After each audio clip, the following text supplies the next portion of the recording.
Alright, hello and welcome. Good morning all. Hope you had a good weekend. Getting a little head start. I did two birdhouses already, and I already checked this one. I was AFKing some teaks, wanted to get my construction up a little bit, and I kind of did a lot of sailing, got a lot of money, and it was time to switch to a different something more AFK. Didn't have to high alk. So I switched to chopping teaks and right into the bank. So I just only did the one so that I could get my level up here, 85. We can now grow mahogany trees, cacti, and noxifier. Very cool, a lot of XP very, very quickly. And, well, we don't have any seeds, so we just wanted the XP. And we'll be back to chop them, we'll be back to plant other ones.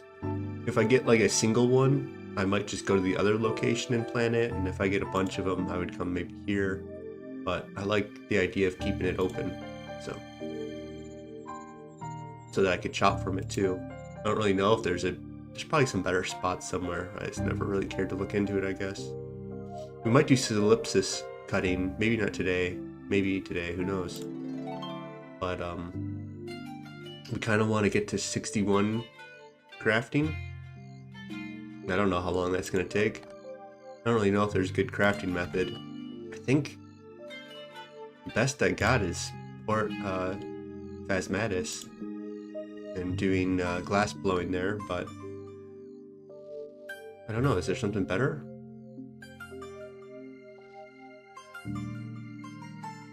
I was saying how I didn't want to do crafting on this account, but it looks like I'm kind of, for some reason I'm gearing up to do crafting, so sometimes your wants don't always match your reality, I guess. I was gonna go straight here, but I don't know, I feel like we should, by here I mean to Hesidius and going straight to, well, maybe I'll check this too. Going straight to my patch that doesn't ever die, but I don't know, my inventory's kind of full, so I think oops. So yeah, I don't think we're ready for over there. This is good super compost for us, that's why we're picking it. And I don't really know, maybe there's something you can use Jenga berries for some type of protection or something. So yeah, I think this is going to be a maybe a crafting stream that engage in exciting content that everyone's looking for, you know? No, I don't think yeah, I don't really know what I should do on and off stream sometimes. I think it's good for me to not always try to do like exciting things on stream and just to AFK everything off. It's kind of good to, if it's part of my goals, it should be something I stream. And if it's just me just chopping wood while I'm video editing, that's cool, but I shouldn't not do stuff, you know. And so today,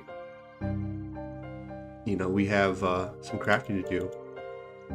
And you know, there's only one thing that makes me want to change my mind, and that's how much flax do I have? We have 132 bales and 140 of those, so what if we were to put everything in our bank? Let's start taking these out, so tab 5.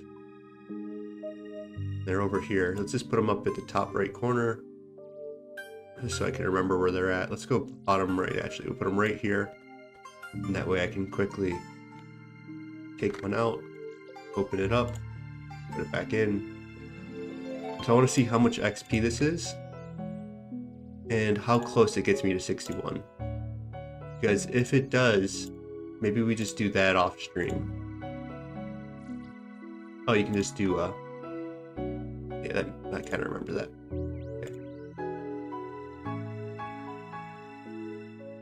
Yeah, I don't know. Maybe I'll do this off stream. You know, I know that contradicts what I just said, but I'm never gonna want to make bowstring. And so all I'm thinking is, if this gets me to my goal, well,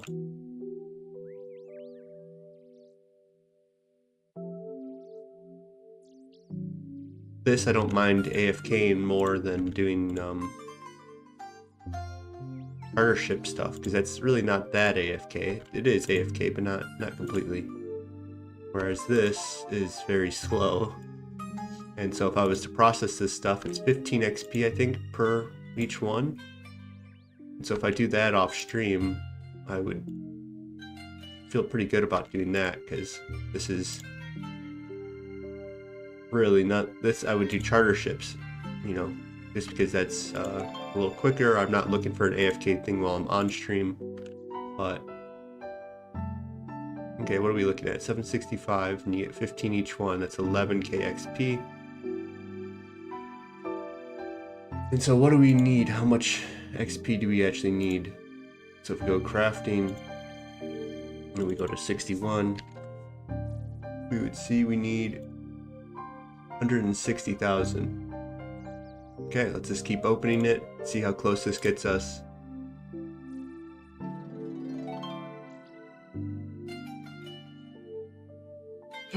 Well, if we didn't do crafting today, I don't want to do Hunter, because I kind of wanted to get my crafting up for Hunter. It's a very minor upgrade, but it kind of, you know, sounded like a fun idea of doing some crafting to get my meat pouch upgrade, just because that's going to make some of those grinds feel better, that I'm getting so much sunlight antelope and we're banking all that meat, instead of like, should I leave, should I not leave to go and get more meat? And you know, I would always pick to leave, because we'll just drop the meat, it's not that important. But if we had an upgraded pouch, we would just automatically get more and more meat. So that's kind of my reasoning. Yeah, this is not going to be close to enough XP, right? So that's why we're probably going to this takes so much flax. Imagine trying to do this on a stream of doing all these inventories of just going to a place and slowly getting the XP.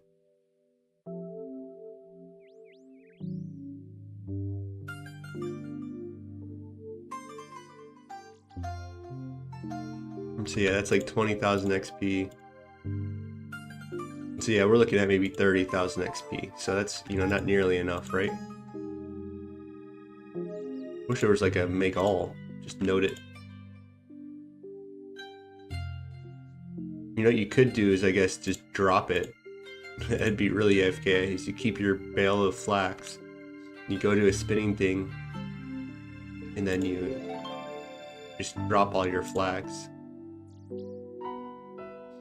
The bowstrings that you make, and then you just open a bale and keep going. But you know, you probably have to be at a bank to do this. And regardless, I think I would want I think the bowstrings would be worth it. Each one would be almost like worth a magic log, in my view. It's half the reward. Making a magic longbow is the string, basically. Doubles the XP. I have a spool now, so we can actually get a pretty quick XP from it. And it's more AFK now. You can do 27 instead of 14 of them.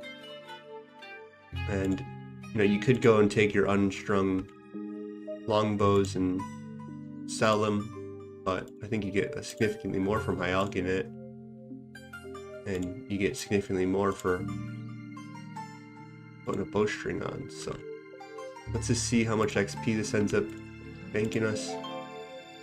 Looks like it's going to be closer to 40,000 would be my guess, or maybe even 50,000. It's surely coming in. Oops. Yeah, let's see if I can go quicker. Nope.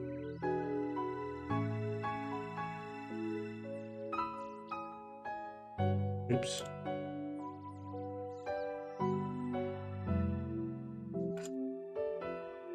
Trying to see if I can get in a quicker rhythm, just for fun.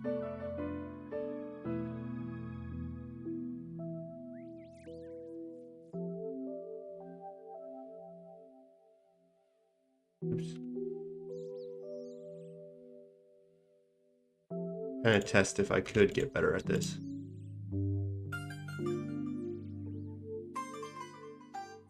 Eventually you get into a rhythm.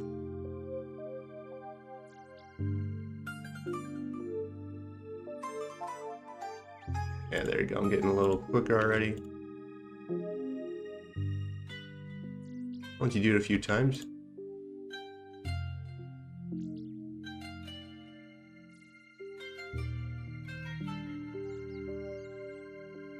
You just have to pretend nothing in the world exists and just don't even worry about commentary and just fucking charge.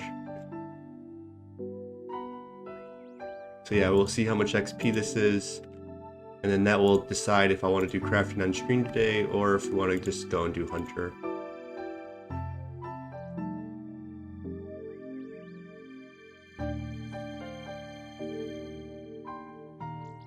It's 3,000 already. 3,000 is 45,000 XP.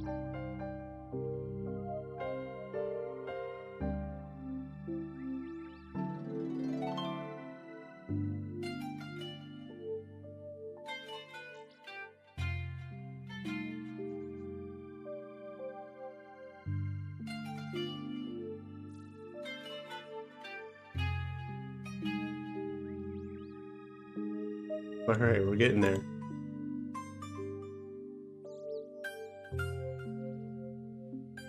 So we'll see how much XP this ends up being. And if we want to just do this off stream, if it's quite a bit XP, if it's not, then we'll maybe just go and do the charters and save this for a Spin Flax Day, where we get our magic XP up instead. It would be giving us 50,000 XP. And yeah, this is a third of what we need, and we're not going to scrape by getting any more, so. All these maple longbows, huh? I don't have any intention of turning these into longbows. I would rather sell these and use all my bowstrings up on either use or magic in the future, so. But yeah, that was good to see how much that was, 51,000, and yeah, I think we just have to go and do charters. But I think first things first, let's go do our farm run.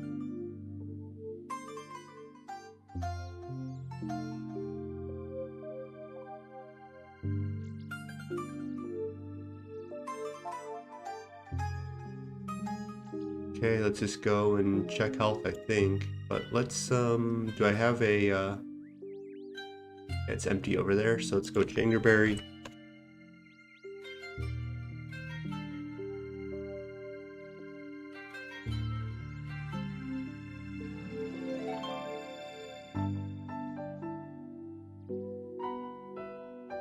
Don't drop it, we want to use it.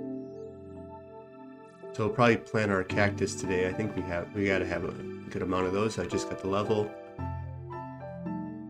So eventually the task will come in for our contract and we can just go and do it then. So I think you put like 50-ish in here. That's the right number, I'm not sure.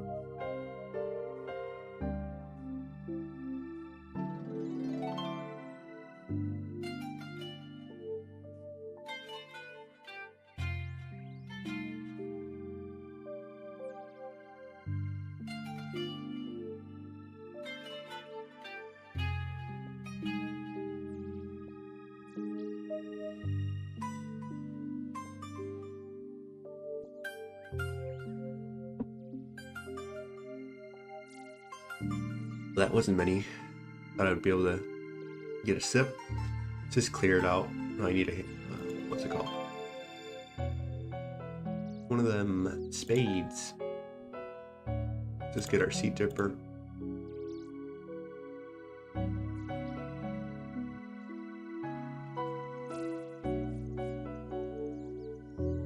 Rosemary. See if we get a rosemary. Okay, let's go run. We got a teak, so we might actually plant that today.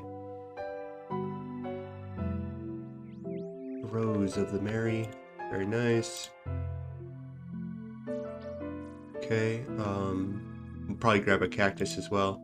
But before then, I want to kind of plant these real quick. At least the maple and the teak. So that way it turns into a sapling. Okay, we want is 1, 2, 3. Trouble. Or, oops. Or agua.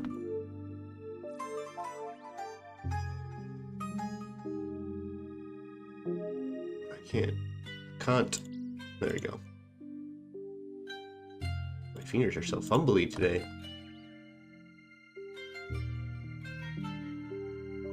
Okay, and then rosemary again. And then let's go grab some spades. Yeah, look at how many we've got in here. That should be good.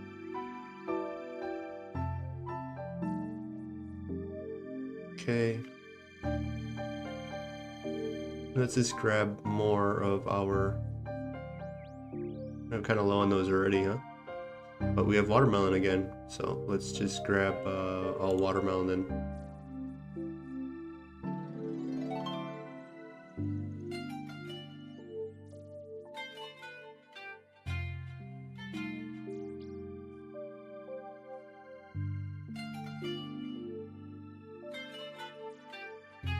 Oh, it looks like it's less than I thought. For some reason I thought it was 50, but it must be 25.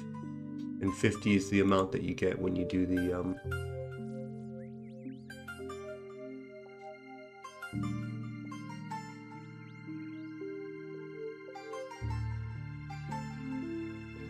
can't think yet. When you do the bottomless bucket.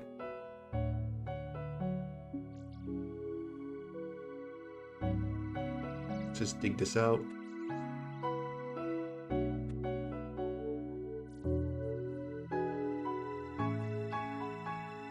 Still trying to wake up.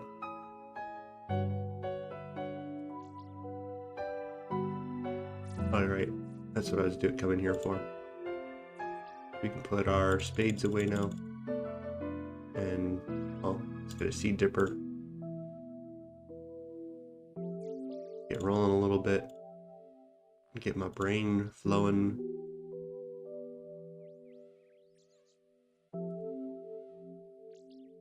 And there's our teak and maples. Let's go do our run, come back, get our rosemary, see if there's a bush that this Miss Jane is going to tell us to do, and then we'll plant in there as well. So we can put this away. We can put this away. I usually like to fill them up, but not today. And then we want to get ready for our Hasidius run. So let's go Harlanders, Limproot, and go Melon still. We'll probably want to keep above 6 at all times, just for our contracts. So we got those. Let's get our dipper and spade, and then let's just put these into the bank. I think. Let's go here. Let's go on. Let's see what we have for saplings already. We got 2 pineapple. 1, 2, 3. We're not going to do these oak ones.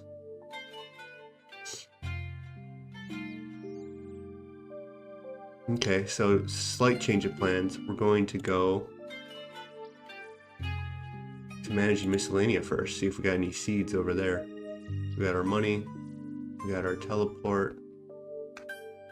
Then we want to get back here, and we know how to get back, so we want to go CIP, and then we'll come back. Everything we need. Let's get an axe.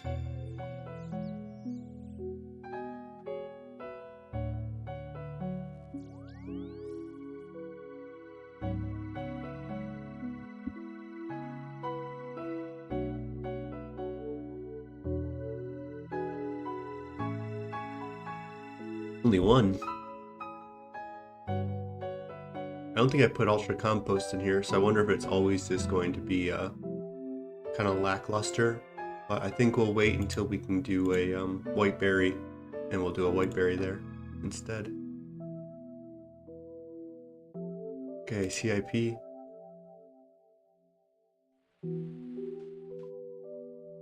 Yeah, I think I'm overdoing the crafting today. I want to look into those new cloths and such, how much XP you might get. Maybe we do that real quick. So if we go and look at flax, old school RuneScape, what I'm wondering about is how much XP you get for spinning. So you get a little bit more for doing linen, and then you can take the linen yarn and you get 20 XP for doing a bolt of linen. So you know that 15,000 XP is really could be 30,000 XP for me. And then you can then use that to make these bolts of linen, right? And then you make all these masts with them. And so you can make wooden and you can make oak. So you can either double your crafting XP or you can use that for later fletching. And so, you know, that's 100k XP basically.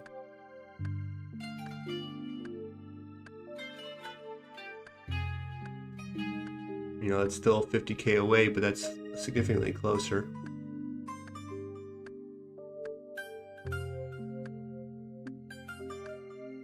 And then if we did just go linen yarn, and then if we come, I think we're out of wood cutting, so let's go back up here.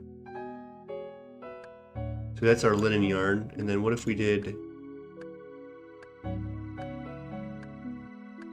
let's go construction item, I don't know,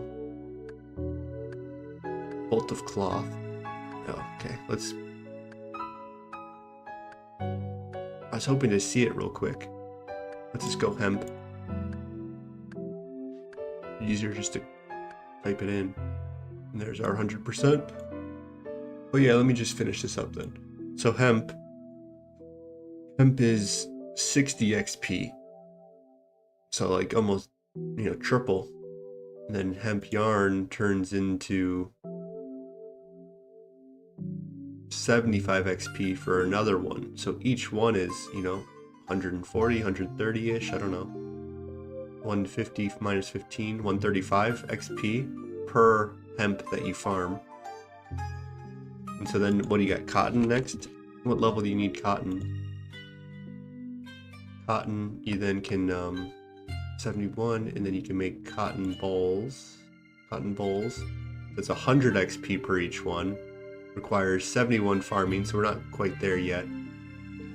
Then you can turn 105 XP.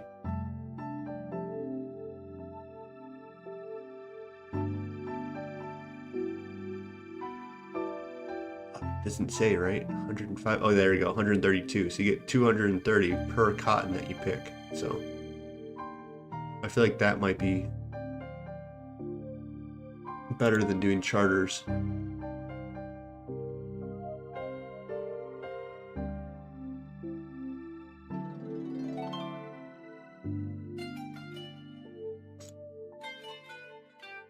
Okay, let's go get our reward. I'm debating if I should go and switch this to fishing or not. Get my get some cooking XP. I want to get to 70 for my gloves. I've done Monkey Madness, and you know, we're pretty much could go and do a lot of other quests. Let's just collect. Let's go check resource allocation, and then let's withdraw all of it. 9 mil.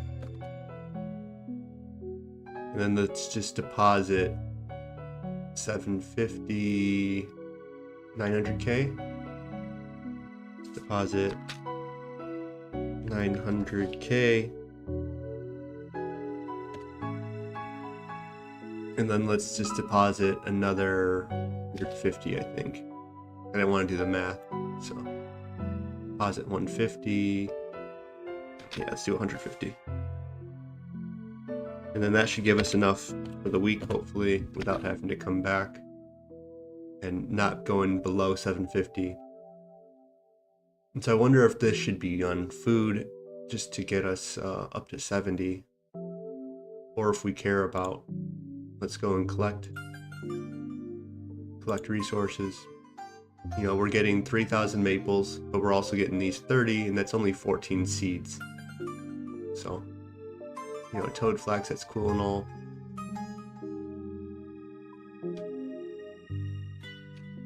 So let's just put it on fishing for now, and then we can always next week switch back, and this will give us a chance to go and get barrow gloves next Tuesday or Wednesday or something like that. We could start going that way. That looks fine to me. Yeah, I don't think we care too much about the seeds, to be honest. We can go and do tithe farm now if we really wanted to crank out our farming.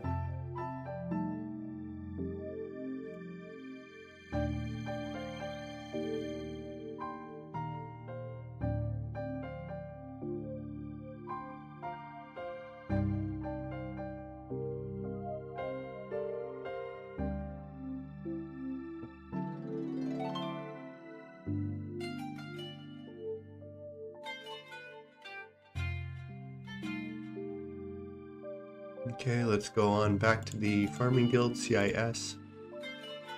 Oh, CIR. Aha. Oh wait, I can use this now. Look at my screen's freaking out. Oh, it's the area. We're on a little border. What the heck? Let's just get out of here. It's freaking me out. Okay, CIS, CIR. Oh, so you don't have to pay for this anymore. I didn't go here because I thought it was in the. They used to before they updated. I think when they updated, got rid of the. I think they got rid of the favor system, and when they did that, I'm pretty sure they also got rid of.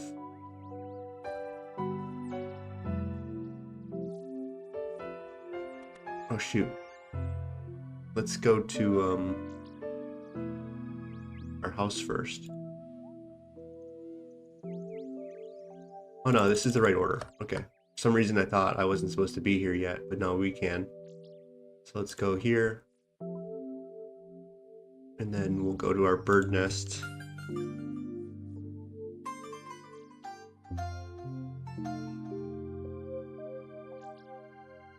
It's tab 6.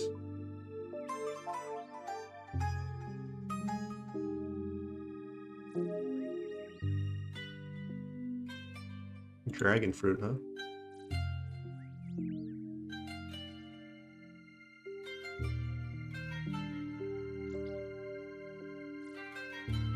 Okay, so let's look at what we want to process. Let's just go to over here. Let's put away the stuff we don't care about right now. So we don't care about this because we can't do it, can't do that, don't want to do that, don't want to do that, can't do that.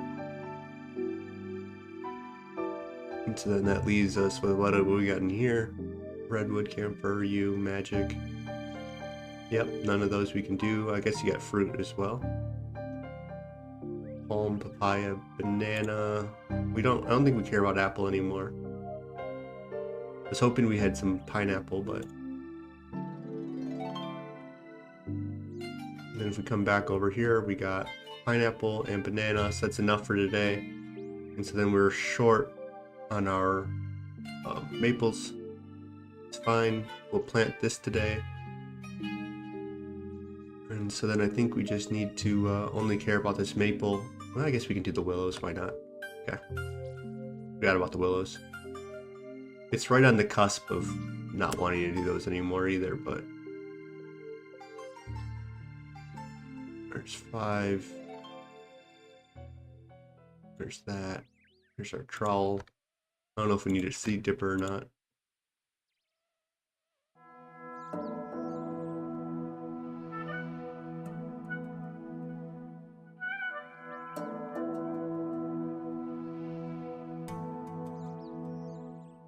Okay, beautiful.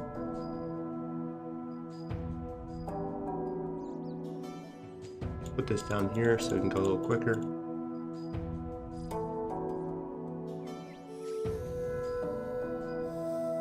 Fill up our water.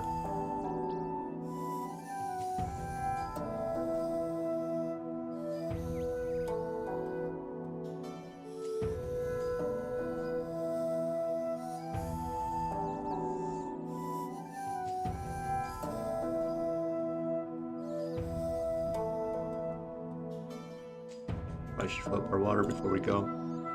Okay.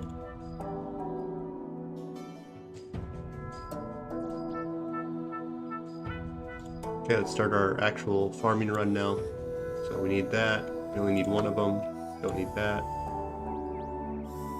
Yeah, we got our shovel. Let's get our teleports. Let's go air staff. Grab all of these, why not? And that. And we got our money. That should be pretty good. Let's go to Sidious first, and then we'll start doing our trees.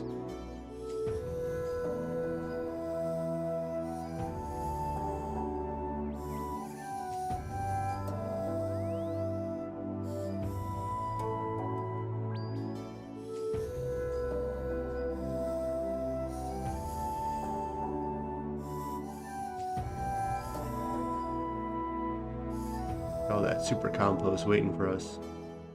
Let's just go, these is what I came for, but let's just grab 3 of these, why not? Gets rid of our inventory space, so it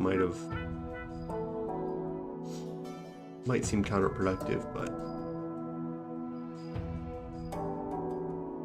I need to get my mind out of productive mode for a moment.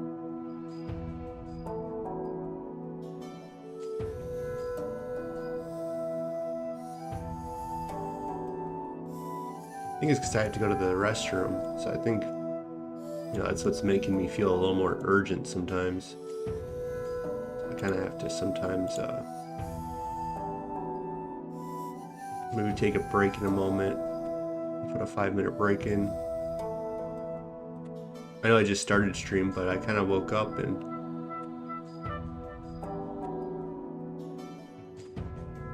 felt good, but then life happens.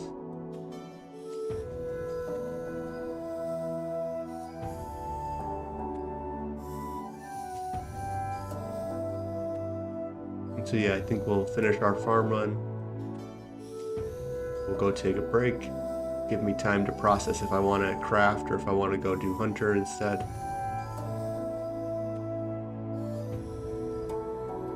And I'll come back.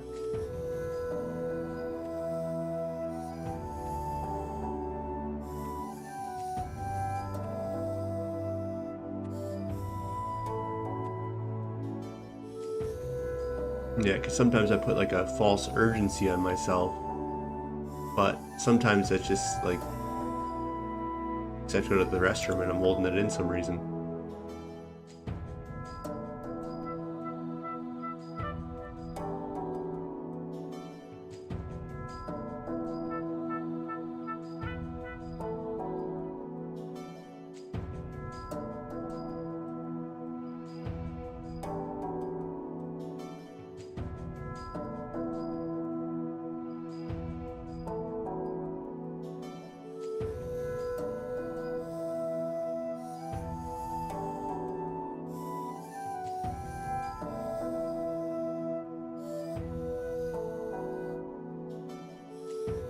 Alright, everything's planted.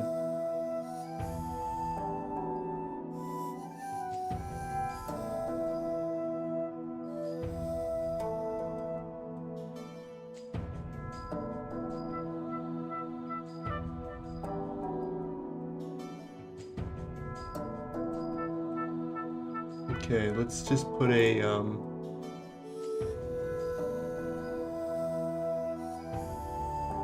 let's put a note up.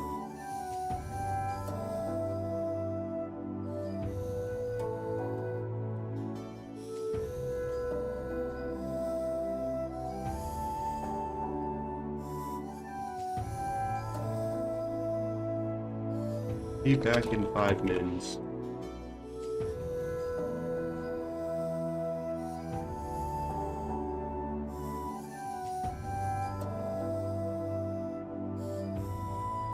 Alright, so yeah, I'll be back. Let me turn my camera off.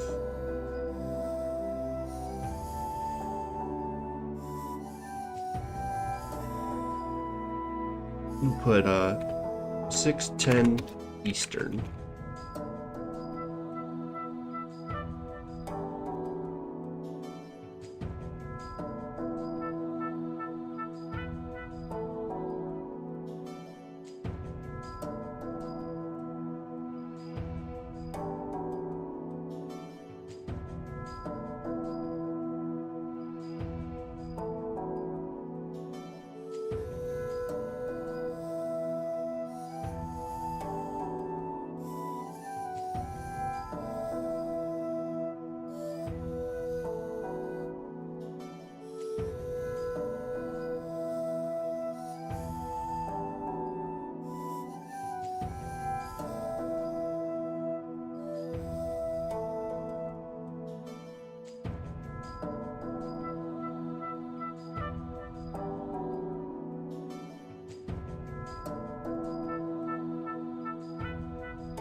Alright, I'm back.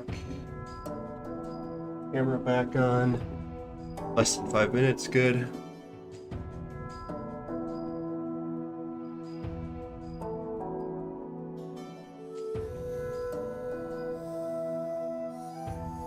My camera's back focused, very good. Alright, let's we can go to the farming guild, our contract's ready, why not? And then we'll pick up our saplings. I think our saplings are in our bank.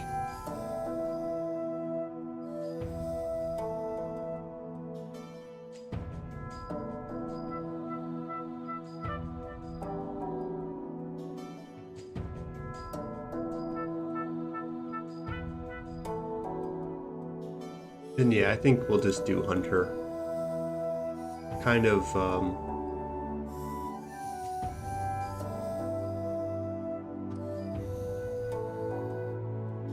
I think I'm kind of over delaying that.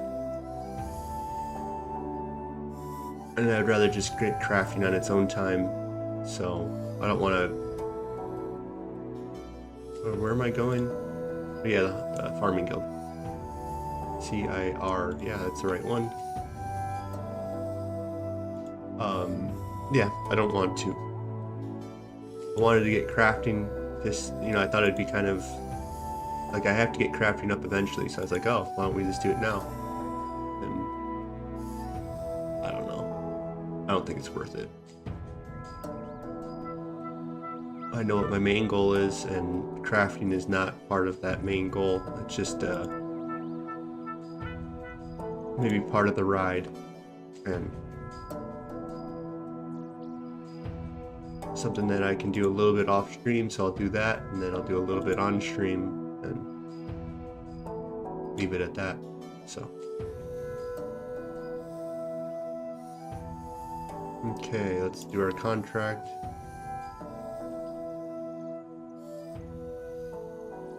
Yep, Jingerberry. So we got a cactus, we'll keep that on us. We got mushroom too. Probably should start growing some of those, but I'm not sure how many we're gonna need in our account. So we want to grab our Jingerberry and probably a limp root.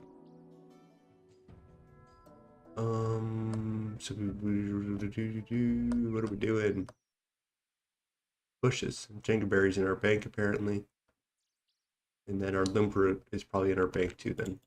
It's actually on us. So our jingers must be at the bottom probably. Tab 5. What's it doing over there? What we got in here? Oh. Oh yeah, we're supposed to do those. Okay, let's release. Let's grab this, release. Grab these and release. Let's just go all these out. I didn't know we had these. We probably should do those real quick actually.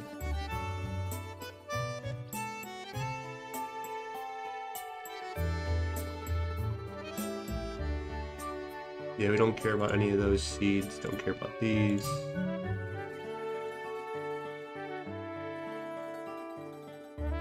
And yeah, we'll do the ones in that bank, we'll do those tomorrow instead. We'll just do our farm run as is. Do our Janger. Do our limp.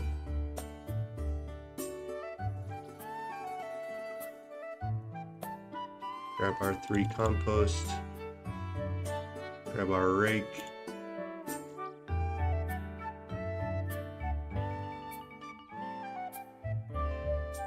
Do our farm run, and then we'll go and get to Hunter, and not really care about our meat sack thing until after.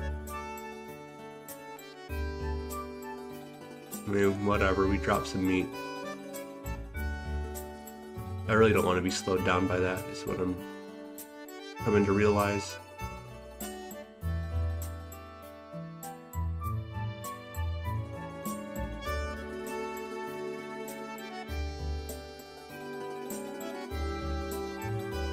You know, 3 hours of that on stream.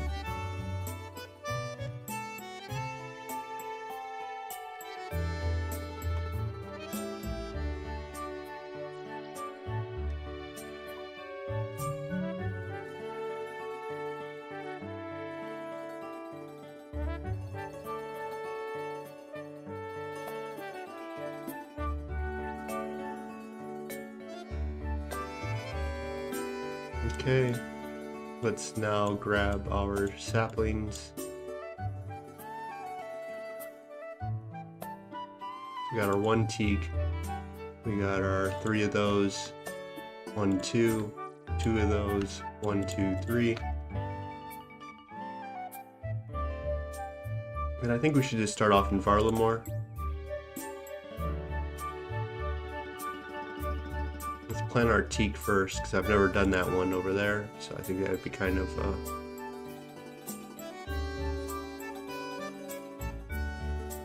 I think this is probably closer.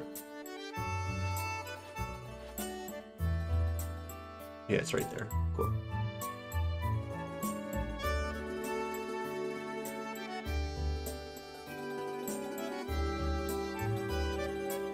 This is a new hardwood spot. It's our last rake, so we'll have to make sure we put some more in. Okay, he's letting me use it, Mr. Marcellus Wallace.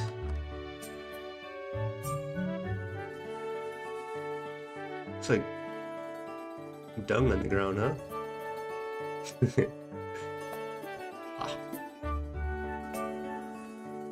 Clean up your, there's another one over here.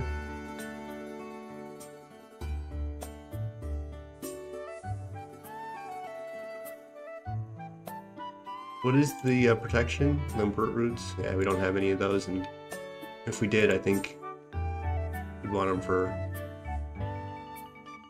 something better. Okay, it's something better being Herblore. Let's just teleport back. I was gonna run down, but I think it's just quicker. Okay, let's go to story next.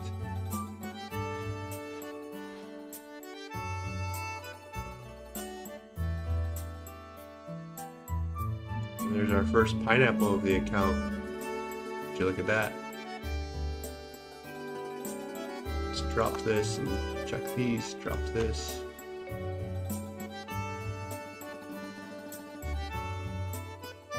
We're also saving some money that we don't have to pay our 200 coins, huh?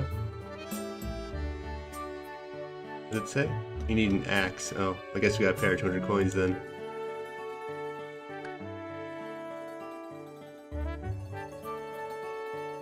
Well, that went well. Pineapple in.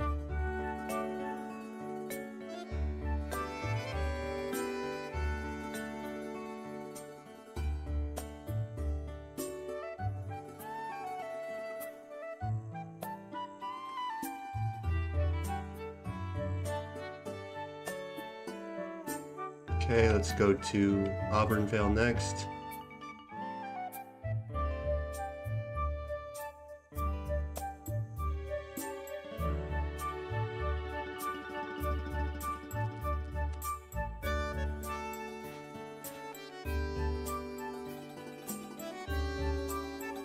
Okay, going this way.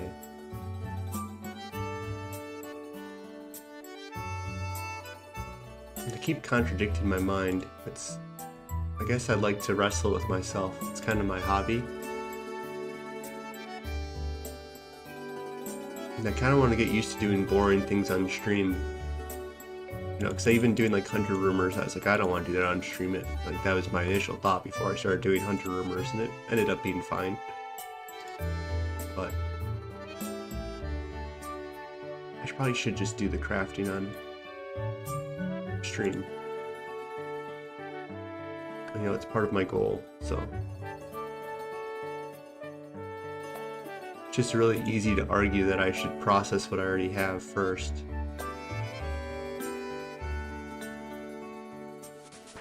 $56 farming, now we can grow corms. Maybe we start doing those instead of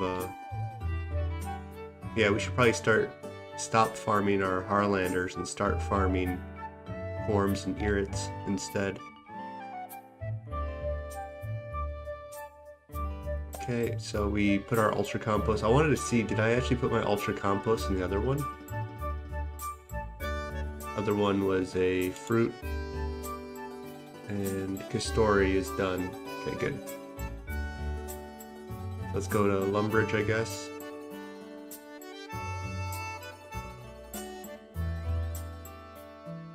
Oh, it's dead.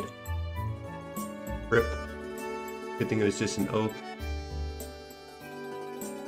And that's even more reason that I don't want to do oaks. I don't think it's worth my time. And if they die, it's even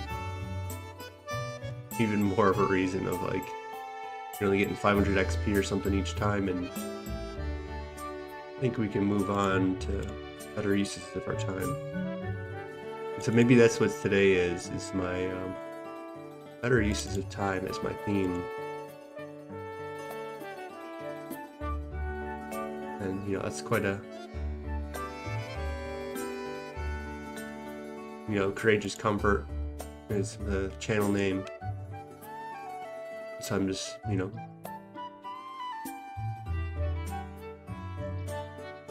learning to relax. But, I think confidence builds that ability, and so if you're always just, there's a balance, I guess, and I don't always know what that balance is. And so you just relax your head a little bit, and I think the best decisions kind of come that way, and so then, something in my head says I can just click this Farrak, continue my thoughts, and that's a use of my time too, right? I'm just going to stop off and, if I'm worried about efficiency so much, but I don't treat it like I do, so, there's a conflict within me of slowing down too much, but then just slowing down and really not caring. So there seems to be an all or nothing within me. Just go to Camelot next.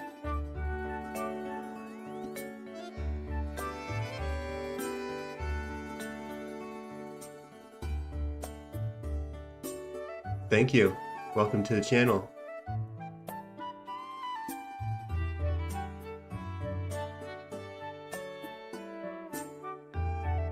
Yeah, we're getting on with some of our low-level goals, and I think I'm going to be reaching the mid-game soon, in my mind, of once I start doing Slayer again. I'm going to say, I'm going to put no longer an early Ironman in my title. We'll start putting mid-game.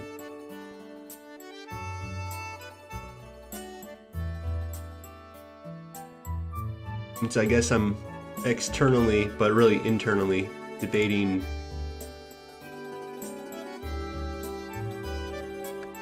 how much AFK stuff do I want to do on stream, or what can I do off stream. And so crafting is just one of my least favorite skills for some reason. Just the thought of doing it always gives me a headache.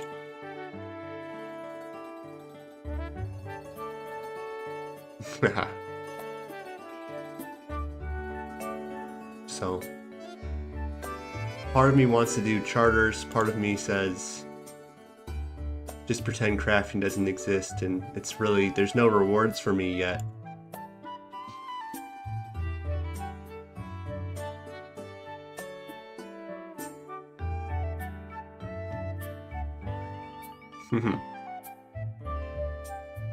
Okay, I think we're going this way.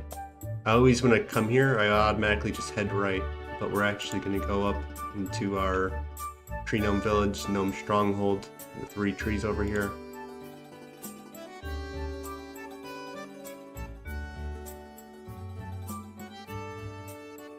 I'm hoping they come out with like a mini game or something. I'm not a big, not necessarily like the biggest fan of like Wintertodt and Temperos. I like Temperos, I like Wintertodt like to a certain degree, but they're fine. I feel like crafting can use some a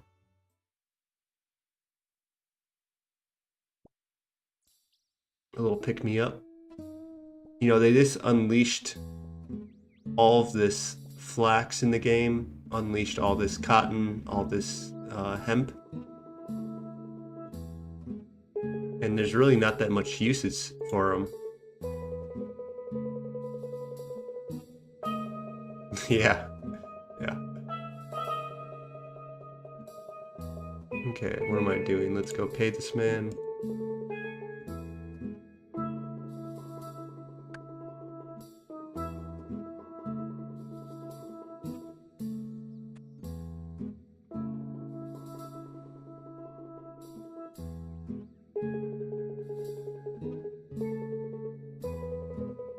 Oh, I keep going to him instead of the gnome.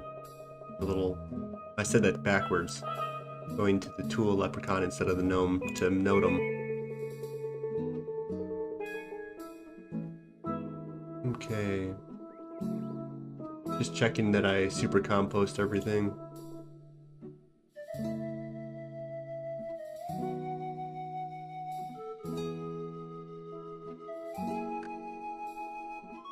And so yeah, when I started this account, I thought I was 100% not going to do any crafting until much, much later. The only thing is I plan on doing a lot of wilderness, and I want to get an accursed scepter, and that's 85 crafting right there. So either I can just wait until that day, but I'm also doing my hunter right now, and I can make mixed hide armor, and I'm probably going to want some of those blue and red d-hide and such, because I haven't done too many hard clue scrolls, so that would just get me kind of prepped. But I feel like maybe I should just wait until I need it and then go do crafting, instead of, I'm one that always wants everything done before I need it. And I feel like that's where the conflict is that, I'm doing this account that's kind of, it's called Courageous Comfort. My account is FailNOutloud. So it's like, there's like this somewhat of a change that I'm hoping for. But if I always just go to my instincts, well, that's not really gonna be much different than usual.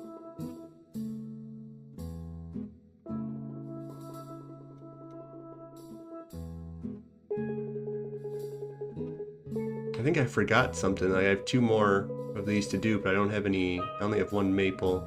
I guess that's fine. Just go to Falador, and I'd like to ignore Taverley anyway, since it's a long run.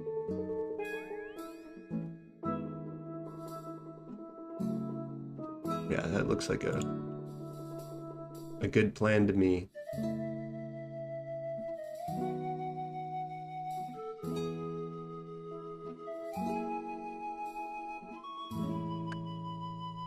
And so yeah, to me it just sounds like Hunter would be more enjoyable. Oops, don't attack him. So yeah, I think I'll just do Hunter.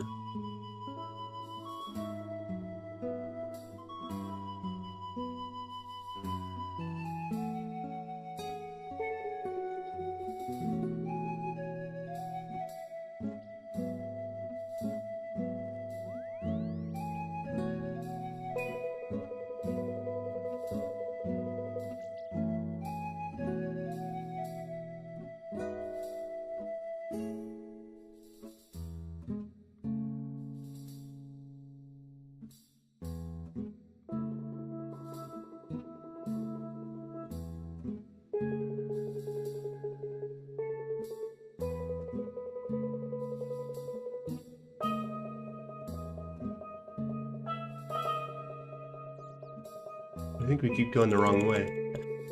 Let's focus for a second. Tree Gnome Village.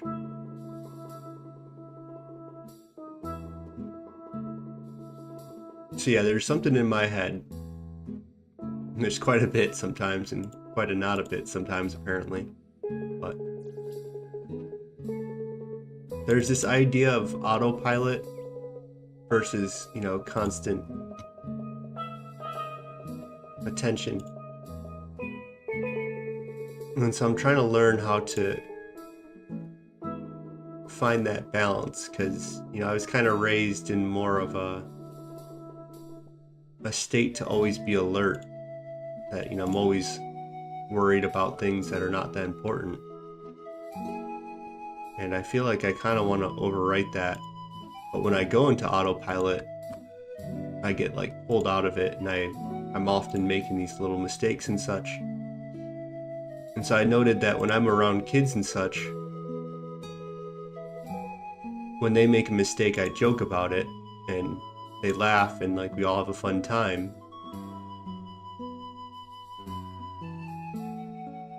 And so I feel like I just haven't had a lot of that experience, and so I feel like I'm entering a dangerous zone when I go into autopilot, and so I snap out of it.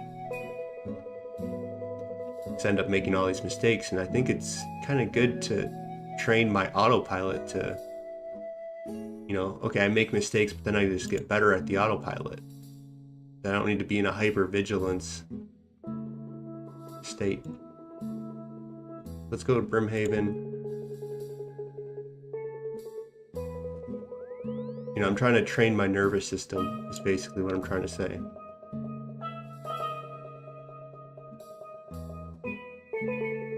This me that's on edge.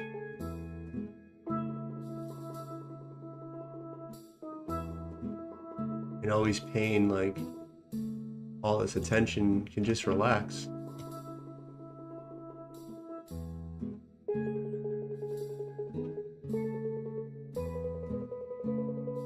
And so that's what we're farming today.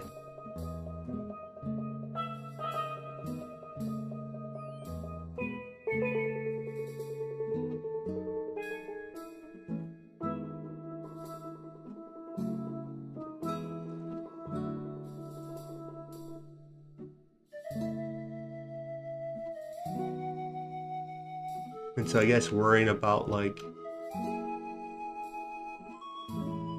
the content not being that good, that's part of why I want to avoid doing charters.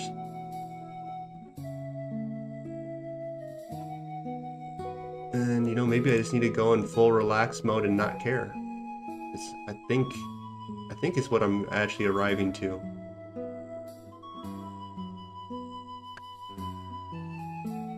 I can tell when I'm in prefrontal cortex of like thinking too much, and right now I'm not in that state, but I was earlier.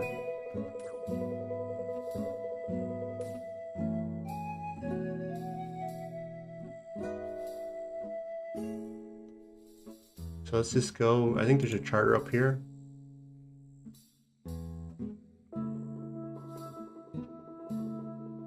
And we'll just go to Port Phasmatis.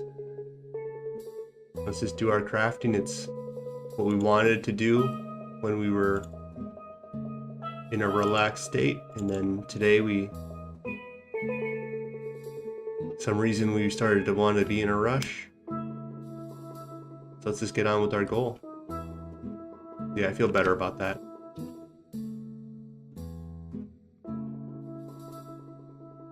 We'll get to where we're going. Let's go glass blowing.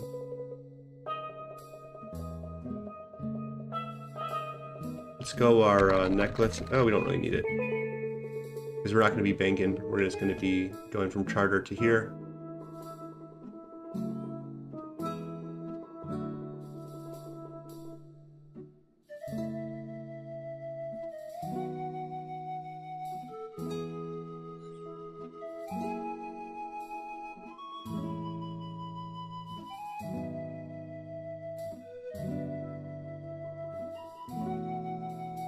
Yeah, we'll just push up to 61.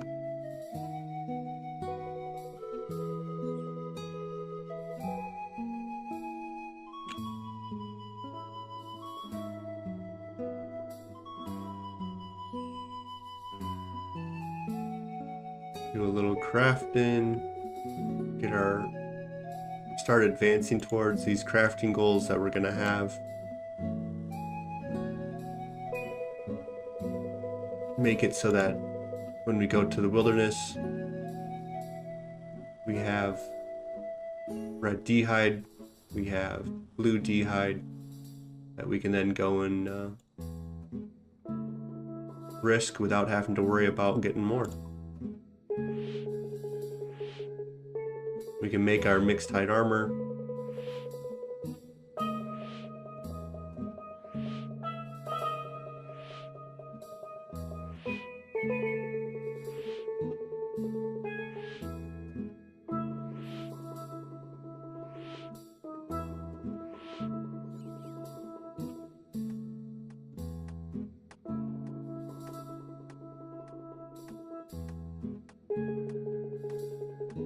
And we slowly get there.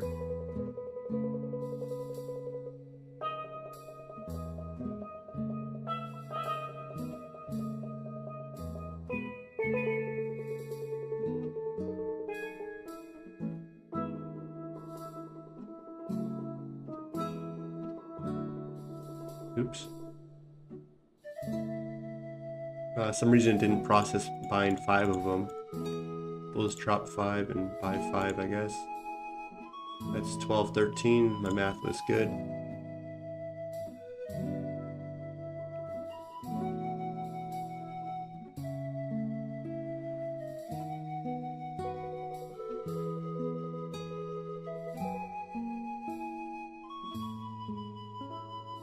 So now we turn ashes and sand into glass.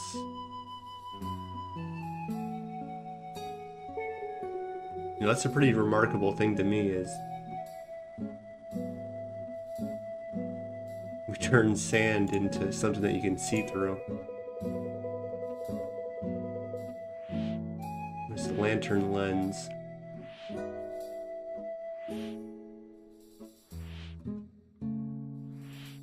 Something to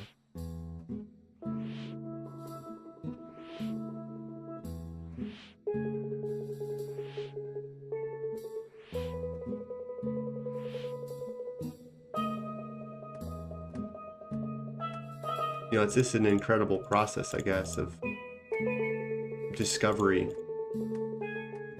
How humans, you know, basically discovered everything. That we know. Just a lot of time, a lot of iterative work.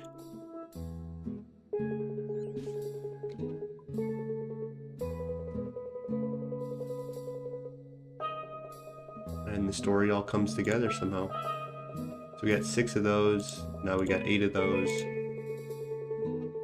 Let's see if someone's ahead of me, or if we need to hop to a way different world or not. Okay, cool. So we had 8, so that's 12 and 13, and then that's 13.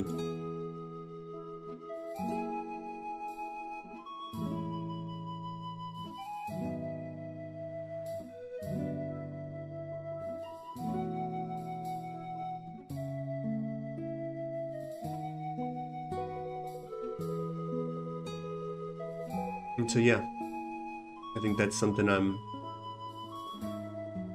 learning on stream, is, you know, part of why I'm doing this account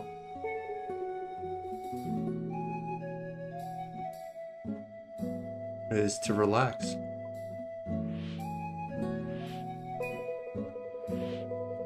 And not make things urgent sometimes. Is that I'm pretty chill when it's just me.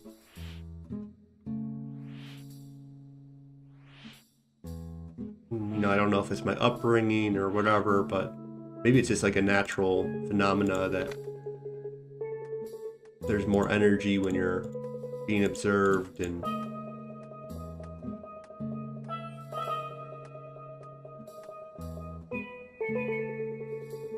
so yeah, I just want to relax with that. Just to kind of train myself to put my focus from here to back here. And kind of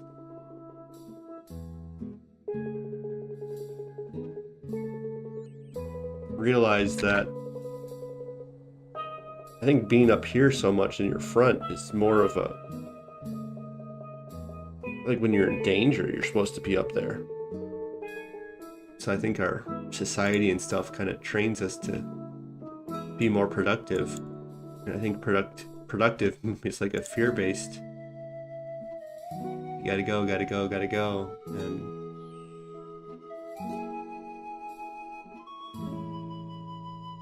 And yeah. You know, you'll never, you know, I don't want to get rid of that 100%, that I do think that there is room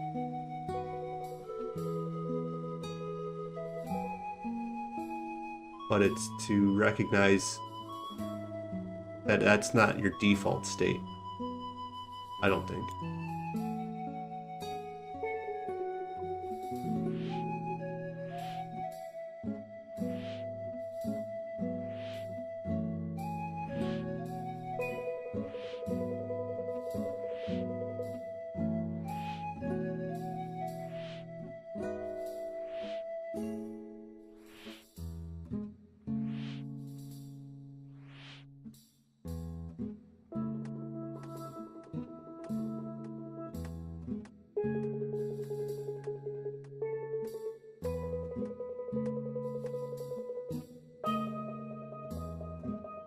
And so I think it's just on me to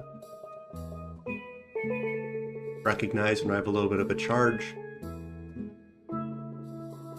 and then just let it dissipate.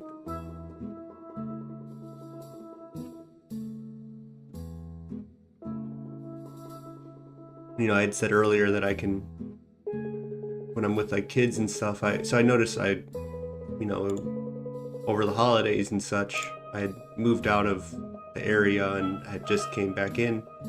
And so the holidays was the first time that the whole family kind of was all together, and so I got to see the grandkids interact with the grandparents. And I kind of recognized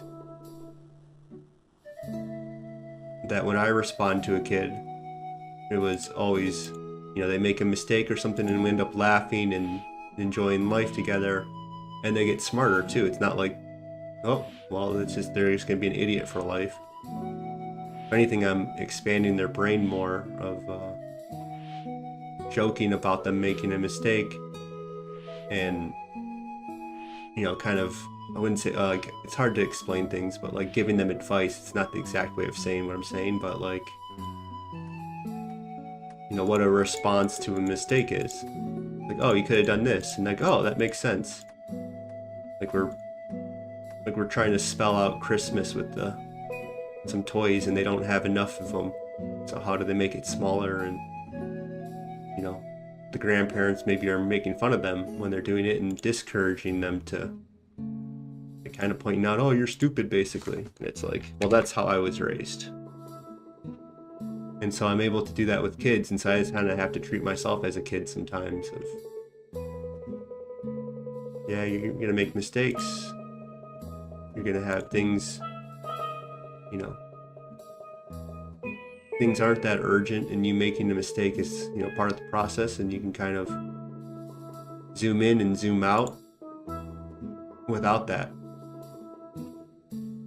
Like, oh, that didn't work out. Okay, let me just zoom out. Oh, what if I did that? And so, you know, I do that with kids, and so I, you know, I think I can afford to give myself that same leniency. And so, you know, my natural state is, well, the state that you're raised in, until you kind of outgrow it.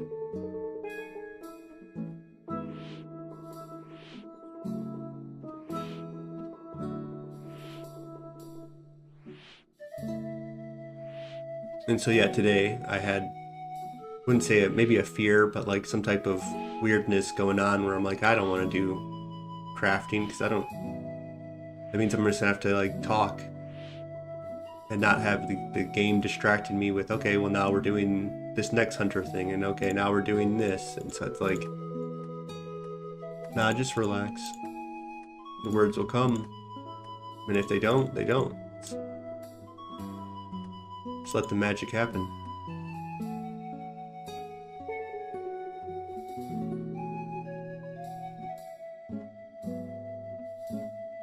It's literally just one day of crafting.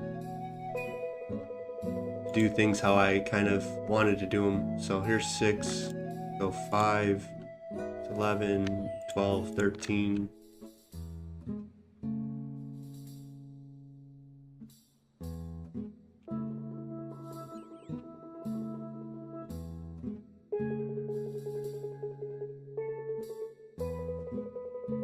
And then I just sink back into my body. So I have to get my count on that. I look at what I had. I didn't, you know, have the exact count memorized. And instead of like panicking and just, you know, trying to pretend that I got it all under control, I just looked at it.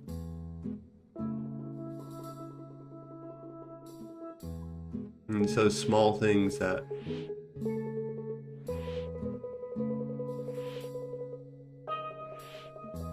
keep you in a better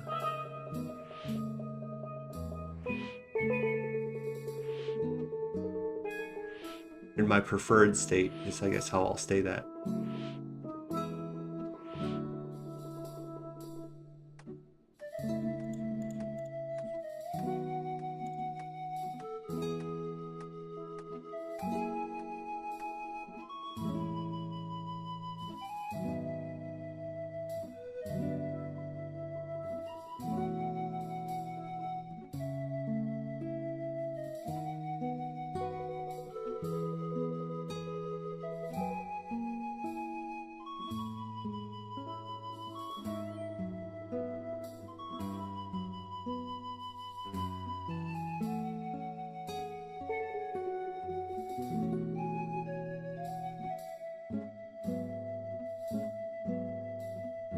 So I think earlier I had said something along the lines of maybe today's theme is like time allocation. Like I was always in a rush and I was kind of like, I don't want to do crafting, I don't want to do this farm run.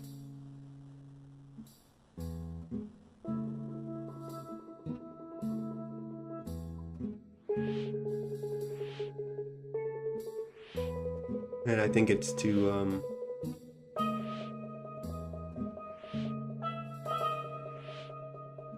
yeah, I guess I go back to time allocation is not to rush.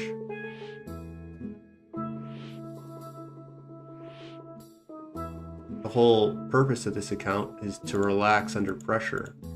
That was kind of the challenge that I gave myself.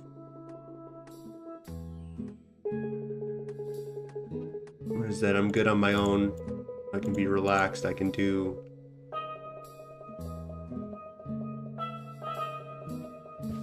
a number of things where I always kind of surprise myself of like, you know, okay, so I'll do a parallel for, or a parable first. Is that, you know, I went hiking and I look out in the distance, say, how do you get up over there? And then you just follow the trail and I end up being in that spot. And it's just like, oh, that wasn't that difficult. And so in life sometimes things seem impossible or seem difficult or whatever, and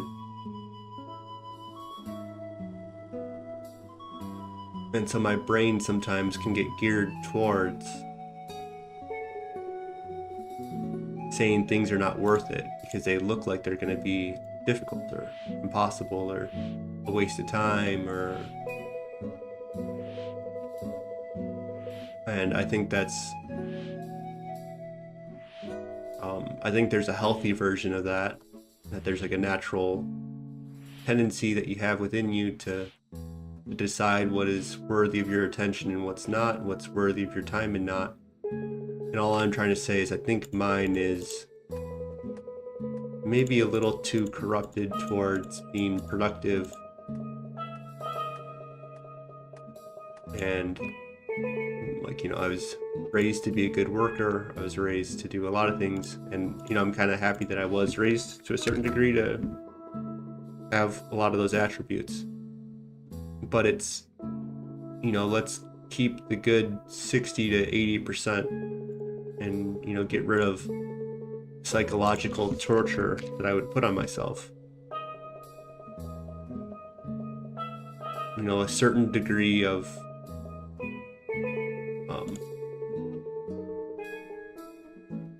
pressure helps kind of get you going, but it's learning to do most of what you can do while calm, I think. So like when I'm making my videos, why am I waiting until the day before I want to release them to finish it, you know? Well, it's because of relying upon that kind of stuff in college and in high school and whatever else. But these were like, you know, goals that were put on me by someone else. You know, someone else gave me those deadlines. And now that I have my own goals, you know, I want to just naturally emerge to do the things that I'm wanting to do and not relying upon the structure that I was kind of forced into, you know.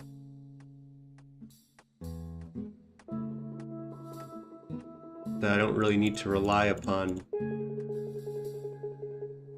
someone else's system and training. You know, I write a book and, you know, when I have inspiration, I go and write it.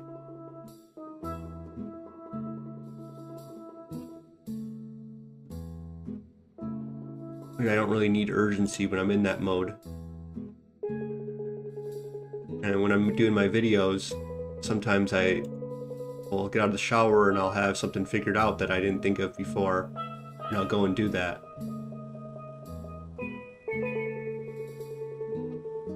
And so that's my preferred way, I guess, is to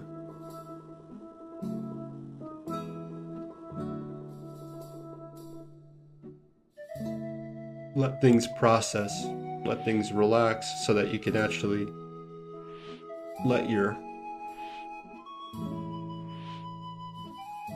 system work all together and not always be so prefrontal cortex on it.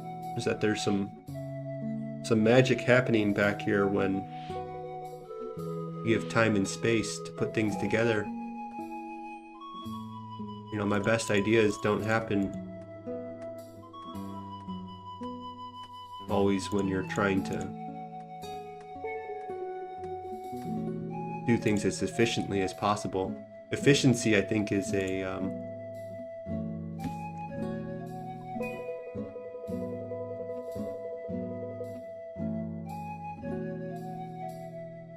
is to get tasks done that can't be improved, I think.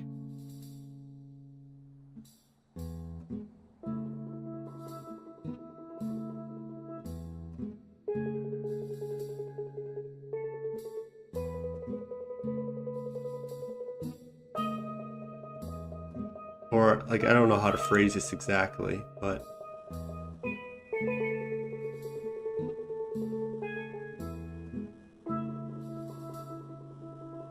efficiencies for when you have things figured out.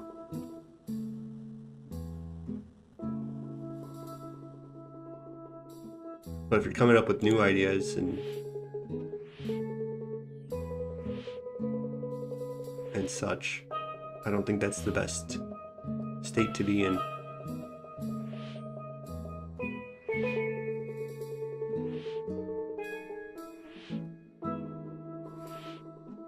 And that it has somewhat of a cost, I think. Maybe that's what it is. It's that, you know, this concept of like daydreaming and zoning out and such is seen as like a negative thing in our culture and whatnot. And, you know, it's there for a reason. When you're using all your mental resources and focus, you know, it's not free. It's, you know, like people think of like muscles and such as like being like the only thing that that taxes you.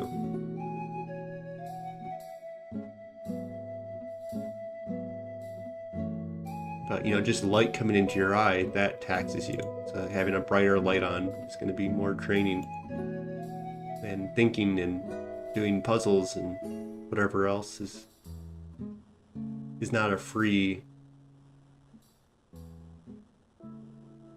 demand.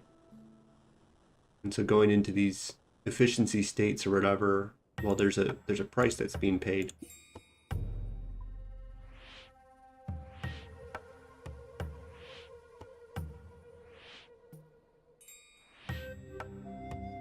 And I think that price competes with that background processing that you're capable of doing. And I think that background processing is better at seeing the bigger picture.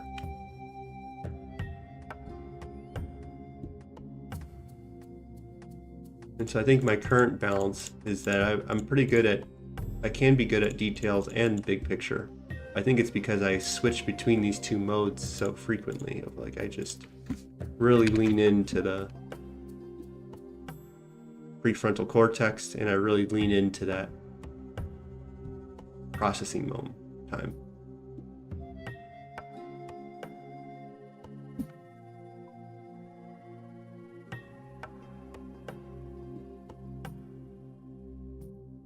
And so I guess one of the things that I'm kind of has been in my mind of thinking about is this idea of like autopilot. Because that's kind of what I think I'm describing, is some of that background stuff is an autopilot feeling. So I don't really like being in autopilot, but I'm kind of making the claim that I was raised to not like autopilot.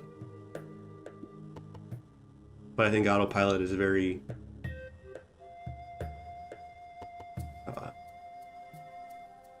is a state that you should find yourself into sometimes. You know, the better you get at RuneScape, sometimes you're automatically going and switching these things and hitting your prayers, and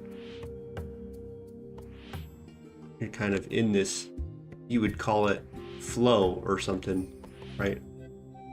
But flow is just like high level autopilot, I think.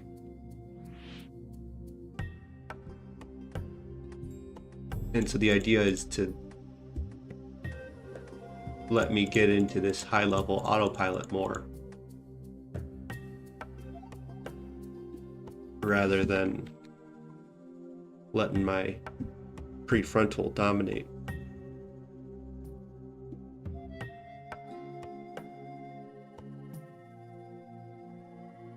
That's my bro science of the day, I guess.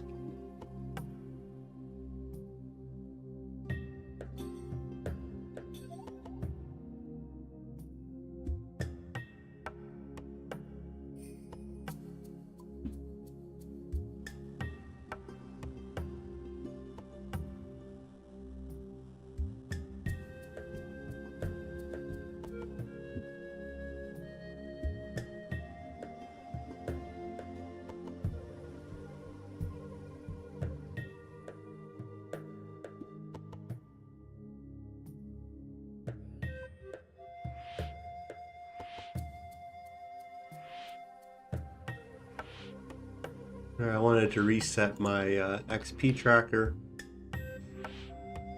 We'll push maybe to 55.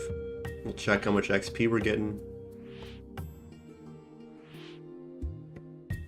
And then kind of estimate how long it will take us to get to 61. And see if we can finish it on today's stream or not. I think we can.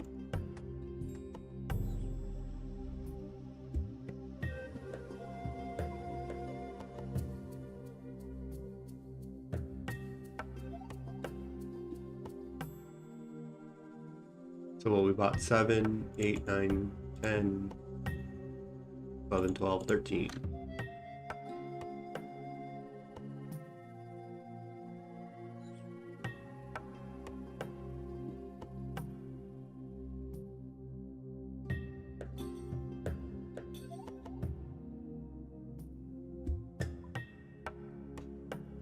And so yeah, we go from one grind to the next.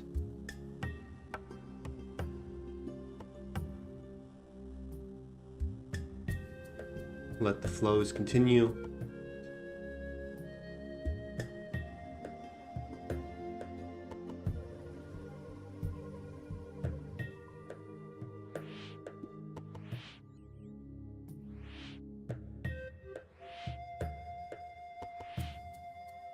Yeah, I think that that prefrontal cortex mode is an overcorrector.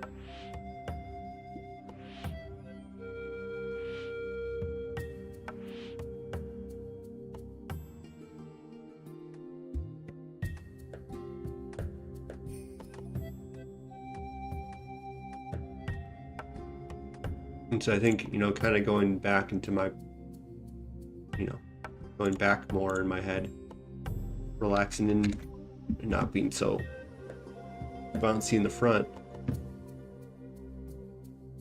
You know, the prefrontal cortex doesn't just turn off, obviously.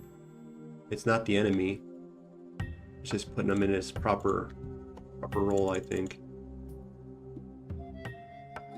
What do we do? We got, that's 12, and so we have 2. 1, 2. Oh, we can't sell them because we're an Ironman, huh? 1, 2.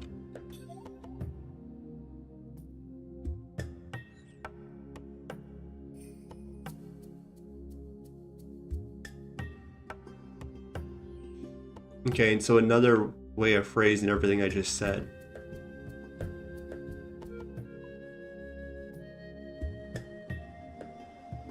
Is we all have these different, like, modes, I believe. For now, I'll call it our emotional home, I think is the way I've heard it phrased, that I kind of liked. Of, you know, being relaxed is an emotional home, being distracted, being bouncing around is what you're kind of, whatever you're used to, you kind of want to maintain it often. And so I can kind of bounce between those modes a little bit.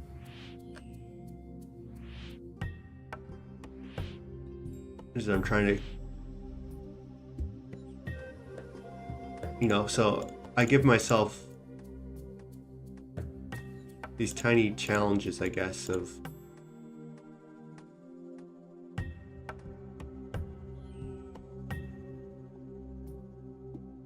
when I go to the gym and such, go to the grocery stores or anything like that. As a kid, I didn't like public places and would try to take up as little space as possible, I think, in them. And I don't want to bother people.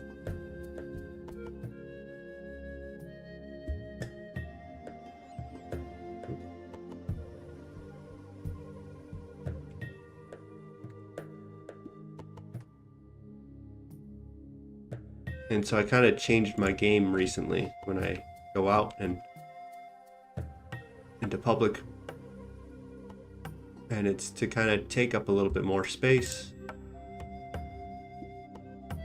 And to, my current game, I guess, is to have as many small positive interactions with people.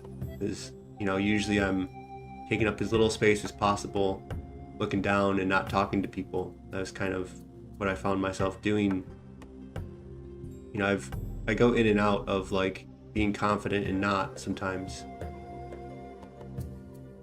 And so I guess I've sometimes found myself in these time periods where I don't want to interact with people. But so not wanting to interact with people kind of makes me put my head down. And then I'm not taking the world in. And so then I feel like that doesn't give me information of what's going on. And then it lowers my confidence. So it's I kind of go in thinking I don't want to interact with people. But then I realize that puts me into a low confidence state. And so recently I was okay, well, I had that realization. I don't really want to talk to people. I don't really want to put an urgency to anything, but I want to I believe increasing the total number of positive interactions is going to put me in a state where I'm looking up, I'm relaxed. If I make eye contact with someone, I just do a little positive nod, and that's all I'm looking for, I guess. Is my internet down?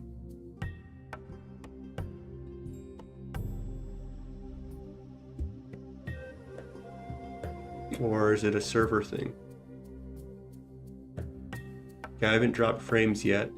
That's good. Let me go to my computer settings. Oops. We want to go OneDrive. I think it's just that server, maybe. If I don't have any drop frames yet. But let's just turn off our syncing, just in case. Settings? No.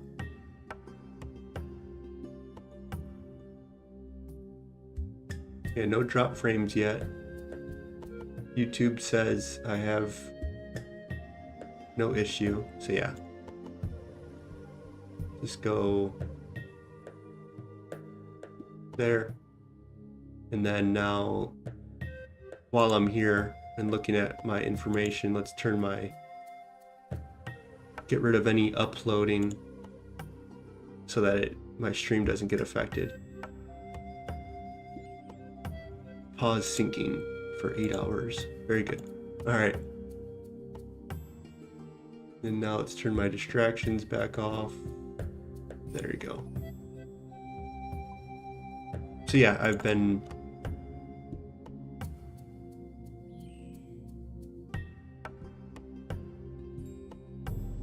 giving myself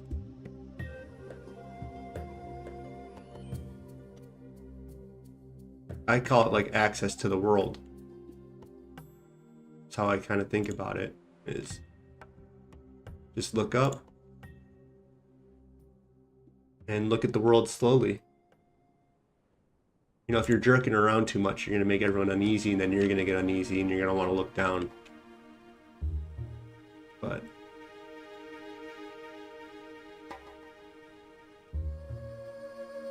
make eye contact, smile and a nod. You know, that's all it is.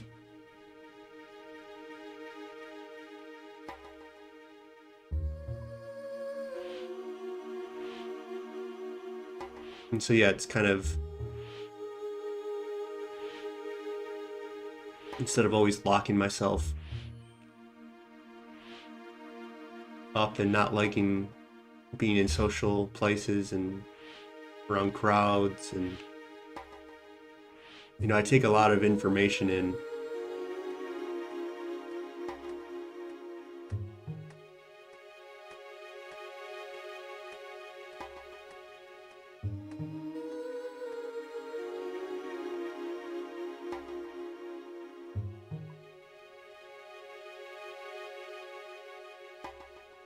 And so I slowly just learn how to deal with that. So 5, what is that? 2, 4, 6, 7, 12.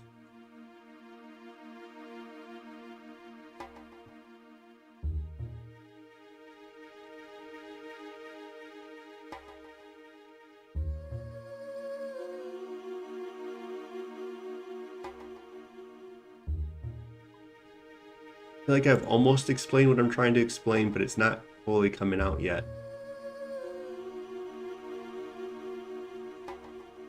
What I'm trying to say is I think it's a cheat code. Is, you know, a lot of people are like, oh, I don't know how to I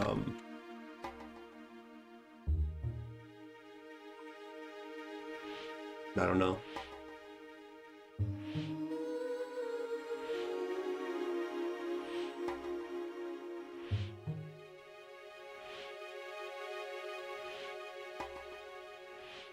I think a lot of people think like, oh, I'm supposed to be like social, I'm supposed to go and say hi to people or whatever, and like, it's not quite it. What is it? What word am I looking for? It's like feeling like, oh, I'm not good at social situations. I think it's often because they put too much pressure on themselves. And so what I'm trying to attempt to say is, if you just take in information, 8, 9, 10, 11, 12, 13, and you're relaxed and you're just doing very basic like head nods and smiles, and not like overly doing it, just like you make eye contact with someone, you just acknowledge their presence to a certain extent. Hey, I'm cool, you're cool. It's not like I'm trying to become your best friend. And so, you know, what I'm trying to say is doing that, that relieves the social anxiety and pressure that you kind of get an idea of who people are, and they get an idea of who you are.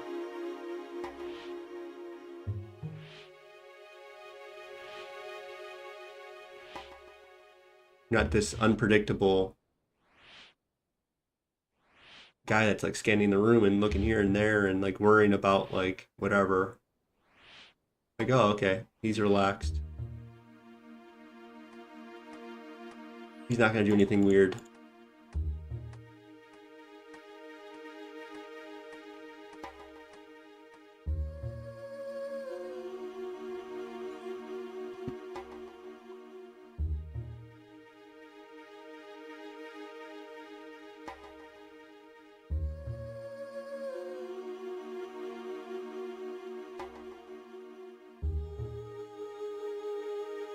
And so I guess I go in and out of these types of modes. And so, you know, when I moved back,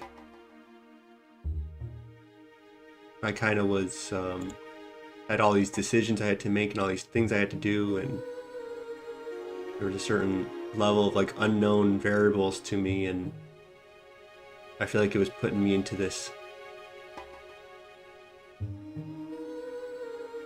state of having to figure things out and having more urgency and having more pressure.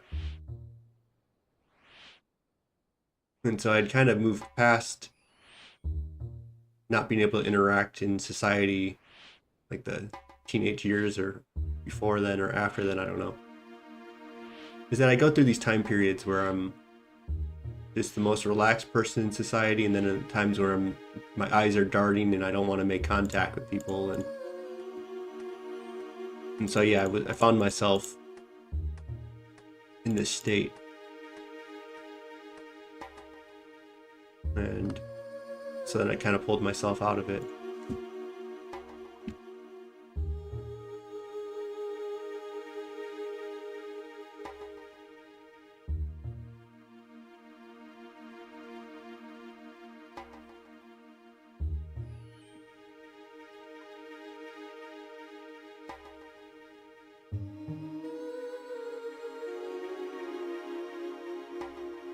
And you know, kind of the trigger for that was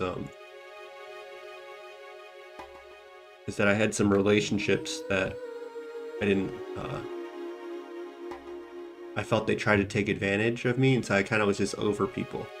So I was kind of over people, and so I started looking down because I don't want to interact with these people. But then it was putting me in this like moment of this like not feeling good, you know. And so yeah, that's kind of how that all thing kind of occurred. As I felt lied to and betrayed by people that I wanted to trust, family, and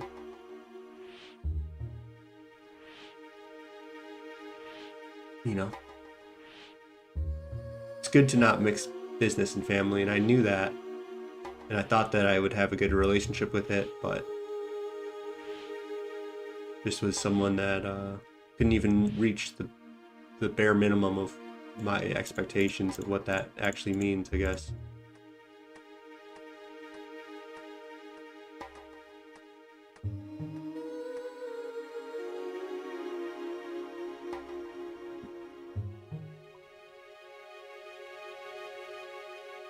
You know, moving out somewhere because he said, "Oh, I need some help put out these fires," and yeah,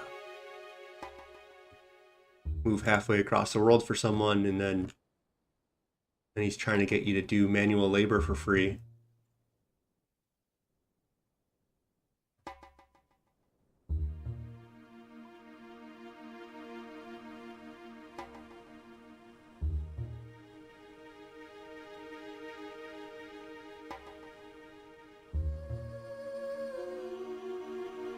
And then you just kind of observe him working with everyone else, and you kind of just see that he's always someone that's trying to get the most out of everyone while giving them as little as possible. And then you see, oh, okay, that's how you built your business, and I guess my childhood view of you completely changed. That he would always say the right things, and oh, I wish they would raise my tax so I could help people or whatever, and you know, donating to the community and all these things that he would do, and you know, be generous. But then you see him and it's like he's trying to extract as much value as possible, and then he gives back to improve his social standings, and it's just like, I wish I didn't see that. But this person that, you know, 5-year-old to 13-year-old me looked at and said, that's someone I want to model my life after. And then you go and see how they get it done, and it's just like, wow, this sucks.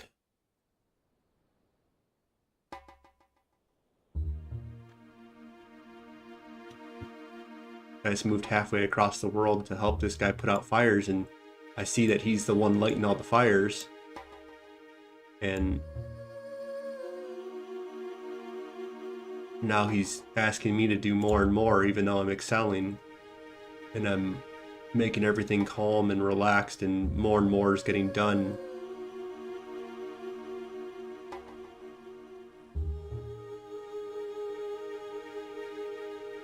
And now he wants me to do 6 hours of manual labor at his, because it was a work stay. Because there's no housing where he lives. It's like one of the most expensive areas in the world.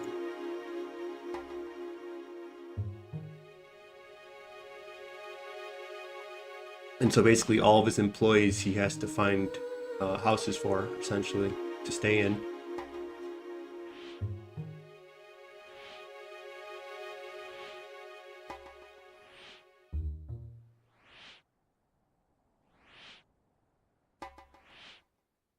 And so I went and did a trial for the guy, and then I decide, okay, I don't like everything, but I see enough that there's a potential life here, that I'm helping this situation. It's early into it. I did a month trial. I come back and he starts changing everything on me, on what the expectations are. So I already was committed, I already moved everything, and I felt I didn't want to, these little small things that you're just, just him. So we want to skip these bounty hunter worlds. Let's go to 320.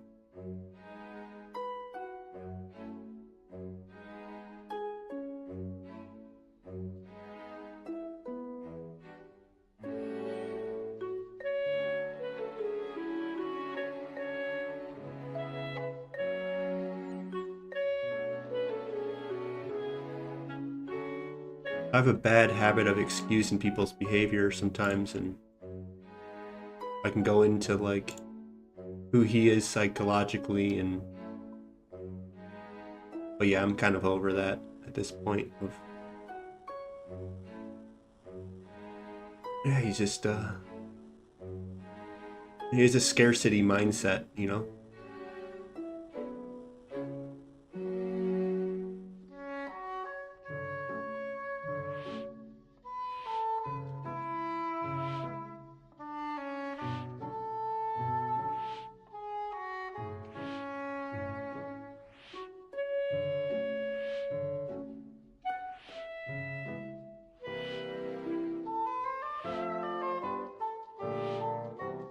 And so yeah, I don't want to dwell on him too much. So it's the whole point of me saying all that was that put me in this state of just not wanting to trust people and talk to people and interact and get to know people, because just all the fakeness that I was around. It's just, I was also around too many women, if I'm not to be too sexist about it, but it was a mostly female domain, and yeah, just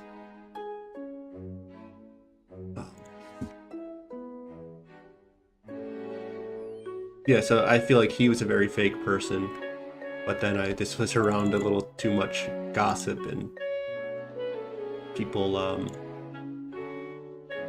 pretending to be friends, and then they, yeah, all hate each other, but then, so then you think they hate each other, and you're like, all right, so they all want these different things, and they're all like secretly, trying to like change the way you do things, and they want you to police them, the other side, more, and they want it's just all messed up. These different dynamics that I was witnessing, and these people are best friends, and then next thing you know, they're the mortal enemies, and I don't, maybe it's just like the low-level office stuff, and that it's not a trend of the grander picture of things, but maybe it is, and I don't know, but that also kind of changed my perception of what I wanted out of people.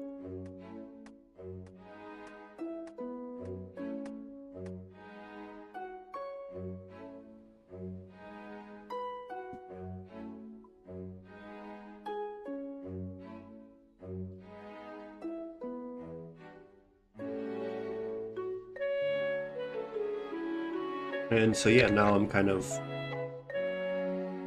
back in my home state. The people are more, in general, the people are more relaxed. It was more of a liberal town. Not to, knock on left versus right. I don't know. I'm a pretty open-minded person, so I end up probably, my mind is so open that I went back to being more closed. But I'm open to a closed mind, I guess, is how I say it. I went out, I wanted to see the full picture of things and understand it, and now I kind of understand different people's, their ideas, these cause and effects, and I didn't just accept the textbook answer, and so I'm able to change my opinion. That's basically what I'm trying to say. So I lean this way based on the information that comes in, and I change based on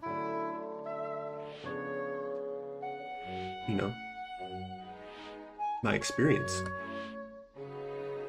But I don't just look at the theories and say that this is better than this, and sometimes you gotta look at the data and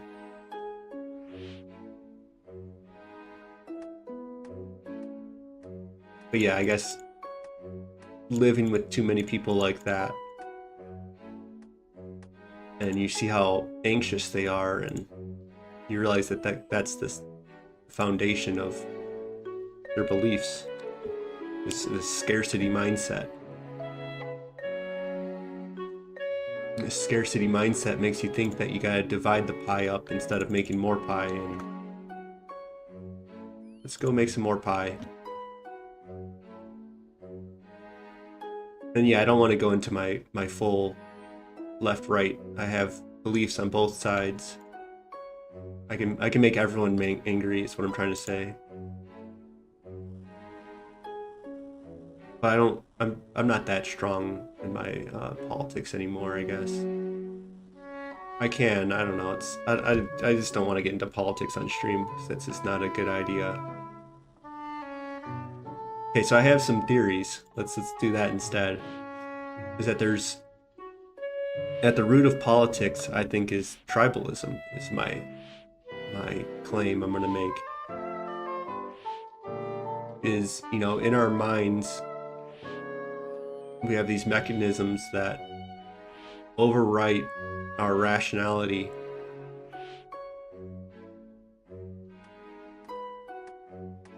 We're not 100% rational.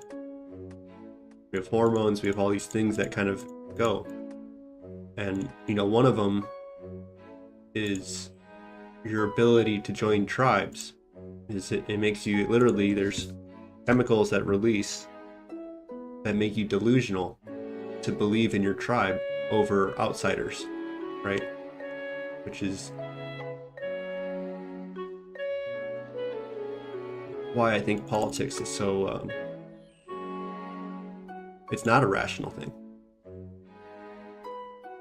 4, 8, 9, 10, 11, 12, 13. It's by, I guess we could have looked 6, 6. No. So if you start talking about politics, well, you're actually talking about the tribes that people are putting themselves into, and so it's no longer really like this. It's not a fully rational thing. And it's the same reason why you don't talk about like religion and various other things, and so to recognize that I probably have some of that within me too, and that I'm not going to be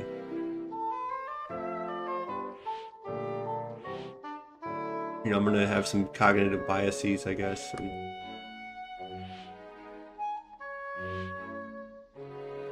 but I realized that I wasn't part of that tribe, I guess is what I'm trying to say. So I didn't want to associate myself with those people, and I see their belief system in practice, and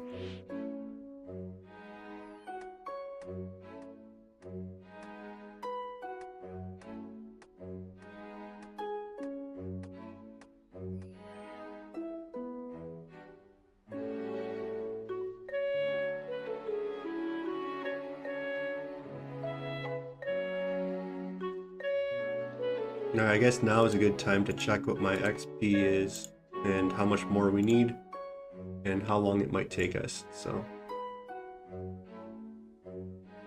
says I'm getting over 30k XP an hour, and we're at 55.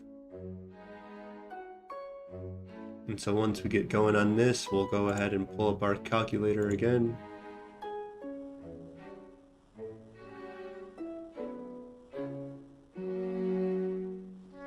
And we're going to 61. It's 130, so that's what, 4 hours? Yeah, so we'll be doing some more of this next stream too.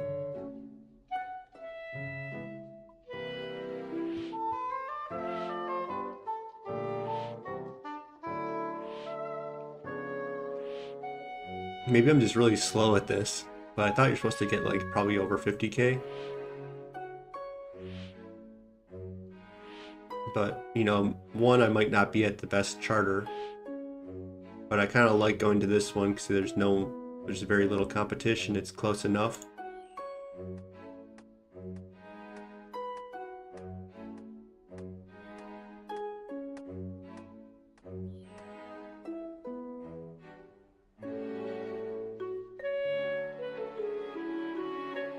And whatever, I just relax and chill a little bit.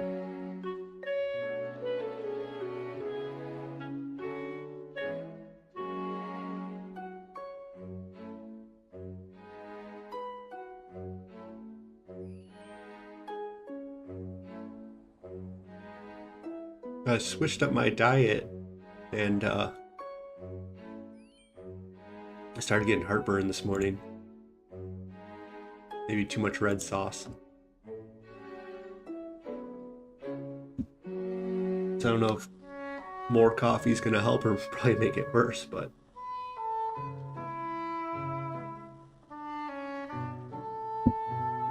help push it down maybe.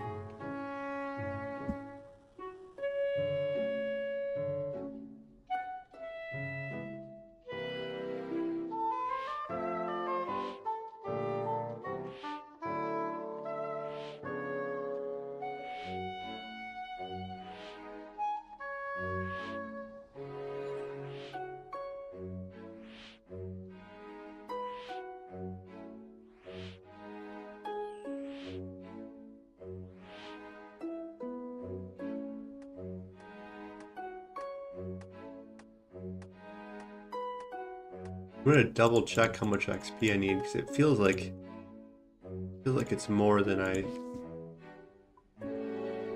anticipating some reason.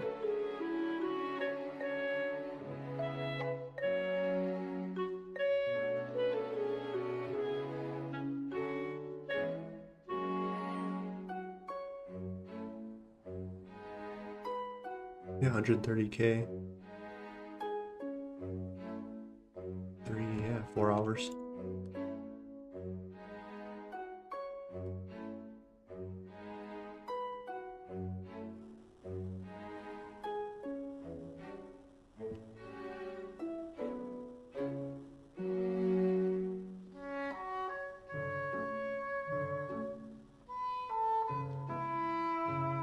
So you get 20 XP each time you do that. And how much XP you get here? 55. Yeah, it's a little bit more.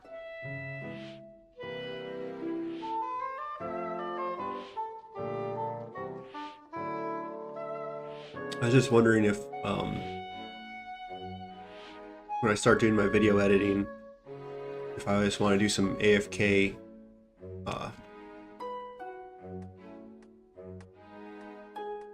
turning my flax into bowstrings for 15 XP each one. Get another 50k XP in free time, basically.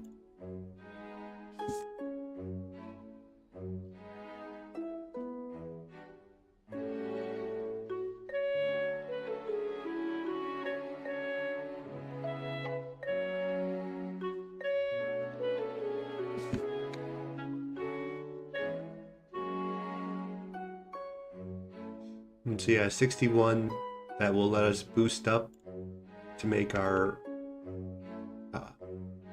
medium hunter sack. It's one of the reasons that we're doing this. But also 61, I believe, gets us to lunar diplomacy. and then that will unlock mining sand and farming seaweed as our crafting training. And we're gonna have to get our crafting up one day to 85, or it's really gonna be 81 because you can boost to 85. So I want to get the accursed scepter. Hopefully, we'll see when we get there if we go really dry at revs. You know, our first goal is the web weaver bow. That's the item we want the most. But there is a world where we don't get the web weaver bow too. You know, where if I get like 8, you know, I don't know the exact number, but I'm just rolling scepters and chain maces over and over. You know, I can do the wilderness without the web weaver bow, I guess. That's what I'm trying to say.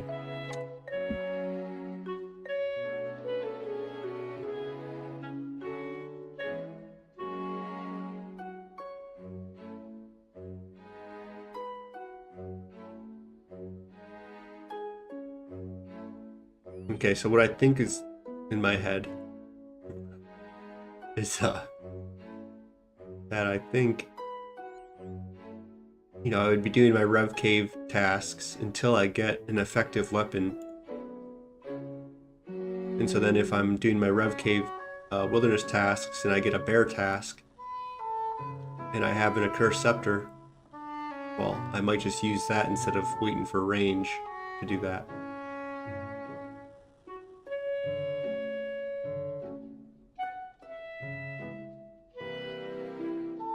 And if I get a spider task, if I have the mace, or if I have the web weaver bow, maybe we just go off and do that with whatever we have, you know?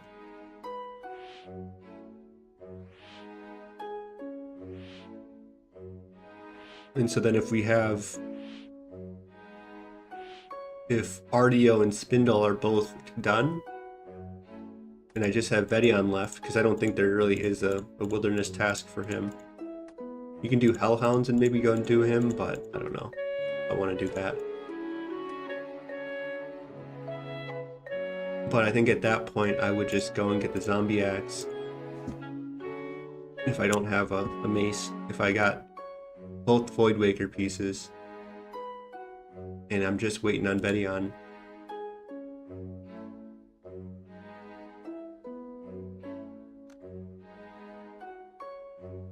And so that's kind of how I see it is, we'll get tasks, we'll do our tasks when we have a rev weapon that is capable of doing it. I've never done the wilderness bosses, but I believe at the spider you can use range or crush as effective ways. And I think at the bear you can use magic or range. And then at the skeleton, I think he's the easiest of the three. And zombie axe should suffice.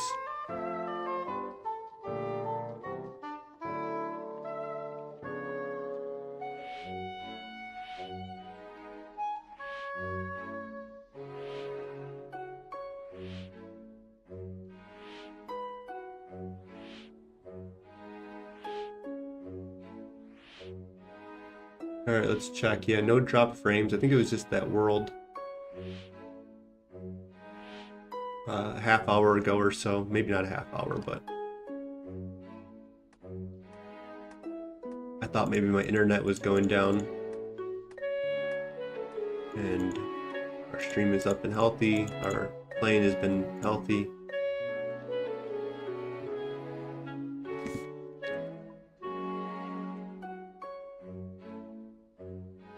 Because yeah, in the last 2 weeks or so, 3 or 4 times my internet has shaked up a little bit.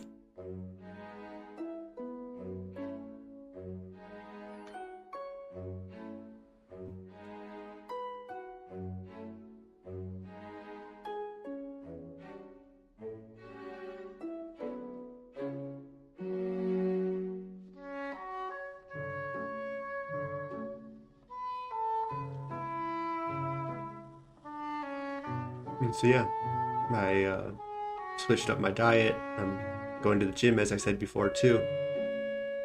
Um, yeah, life is... So, okay, what I wanted to get to is I'm doing this new exercise for me, because I don't squat. And the reason why I don't squat is it makes my knees hurt, it makes my back hurt. So I stopped squatting a long time ago, and I've always, you know, I'll find different, I'll have to not, classic don't do your, skipping leg day, but, uh, so I've tried doing sled work, I've tried doing some other things, and, but I found, it's called the Zercher squat, and I mimicked it at home with a kettlebell or whatever, and my back felt better doing it. My knees felt good doing it. So I'm kind of, I think tomorrow or maybe on Friday, I'm not sure, we might do some of those. But like, yeah, I feel like I'm getting healthy again. That I found something that can make me feel good. Because yeah, sitting around on, this chair, because I stream, I do my video editing, I write a book, and it's all kind of in this chair. And so it's kind of, your back can start not feeling the best, even if this chair's better than the past ones I've had. It's still kind of,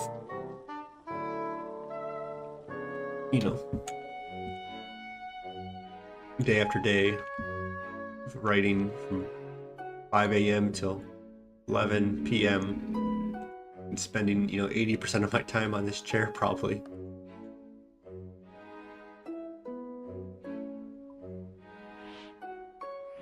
And so what I'm trying to say is, now that I'm kind of working out again, I actually feel like my back's improving again, which is, I injured myself years ago in high school training for football.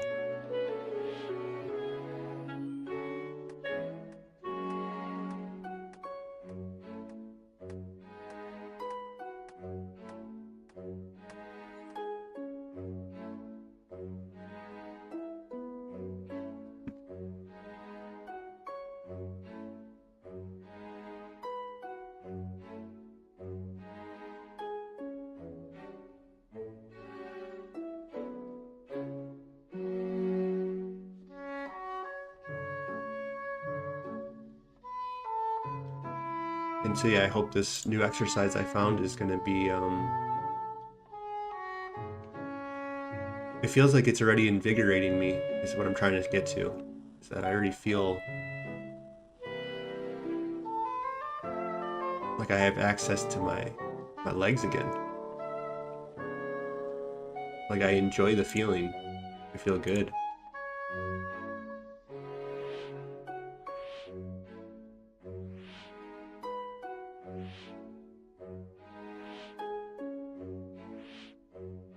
I work out because I enjoy it first. That's like my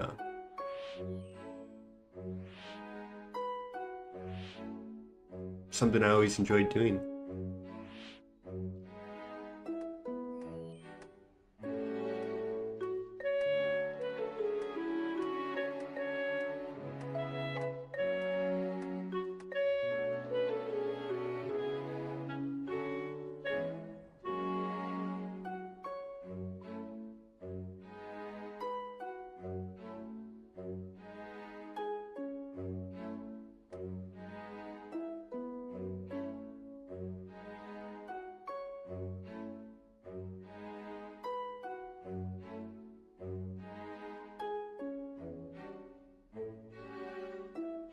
And so yeah, I've been, since January, I moved back at the end of August, early September. So was that 3 months or something?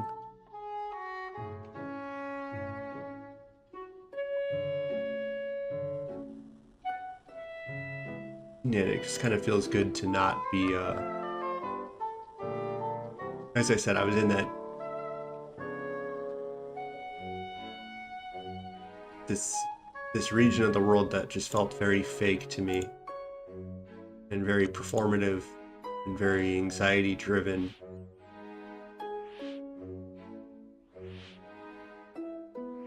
And yeah, that's not good for my soul to be over there. And so I think I'm kind of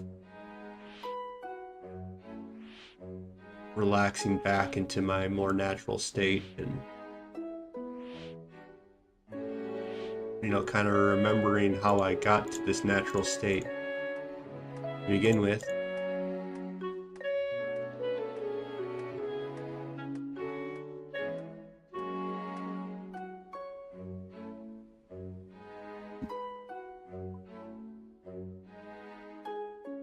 So I feel like I regressed, I guess, is what I'm trying to say, is that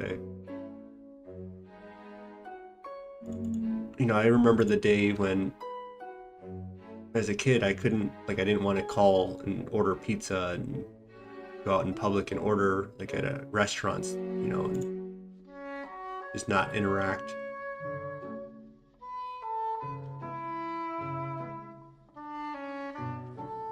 And so when I got back to this home state, I guess I felt like I regressed back to that state.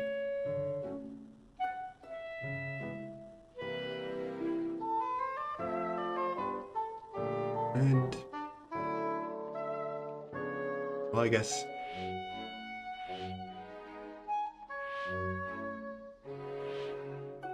part of that was just moving from my front of my head, this frontal cortex of going back and forth on all these ideas and bouncing and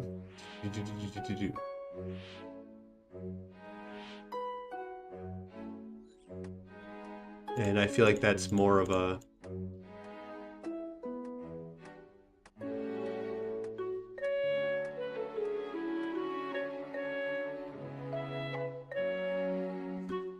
is a state that you're supposed to be in when there's actually like trouble in the world or trouble in your world. And so I think everyone tries to make it seem like, I'm not trying to say there's just no trouble in the world, but what I'm trying to say is that it's not that important to your current predicament sometimes. That being so concerned with everything else besides your own life puts you into these fear states and these like outrage states and these nonsense states, I guess, instead of taking care of yourself and what you need to do. The world asks us to care about things that you don't have any control over, and that you're supposed to be outraged about this or that, and if you think about this person's, like, even if it's not a political thing, then it's just like these social dynamics, and yeah, sometimes people just need to get over things. And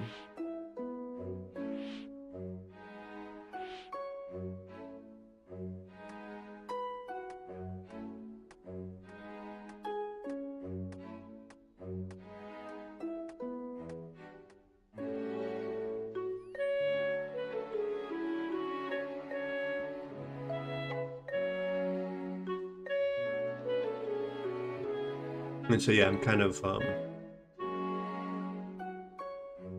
getting back to that state that I want to be back into, of relaxed. Not everything's urgent. And if it is, sometimes you need to zoom out and see that big picture to make that better decision. And relying upon making everything urgent, being in that hyper-focused prefrontal cortex mode is what I'm going to call it.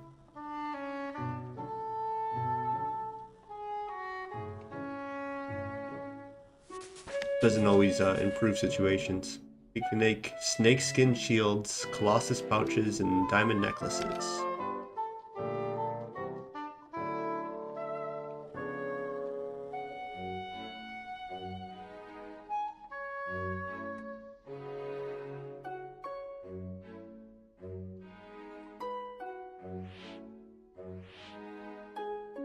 And, you know, I think it's good to go to like songs sometimes. Not always. I don't want to say what came to my mind, but let's go back to what I want to say, not my initial reaction to.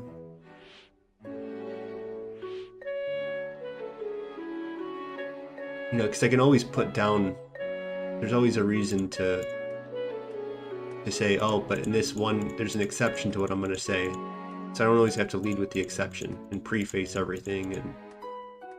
But you know, the song "Don't Worry, Be Happy." You know.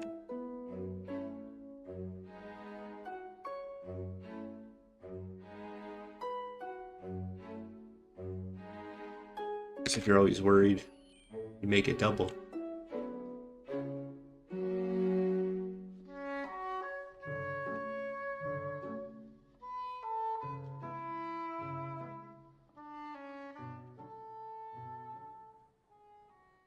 And so I'd rather be in a more resilient, non-reactive,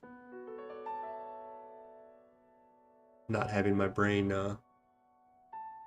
firing off over every small thing.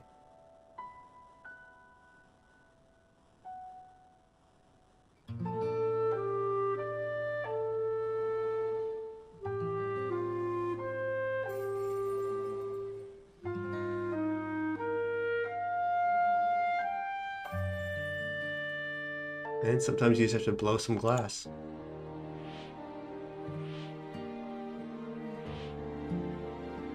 You know, even if I want to, even if I get this urgency within me to not want to do something boring on stream,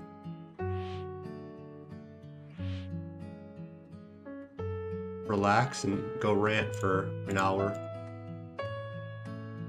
Or 2 or 3 or 4 or 5 or 6. And who cares?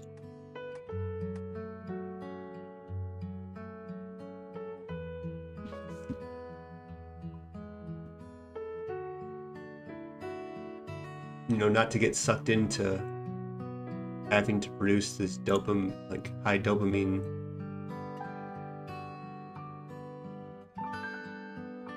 cycle or whatever. Needing to find something that's more distracting than this.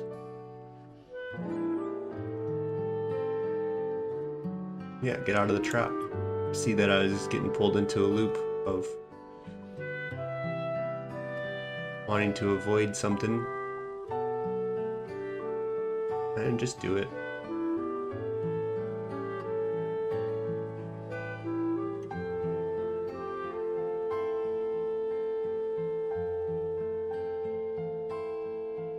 And see what comes out of it. You know, I have this certain belief, I guess. And that's when you kind of get rid of all the nonsense.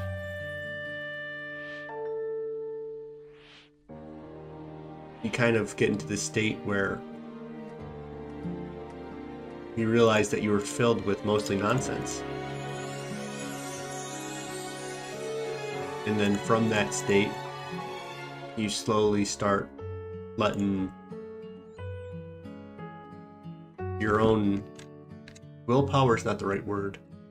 Your own desires, your own what you need, you know, basically.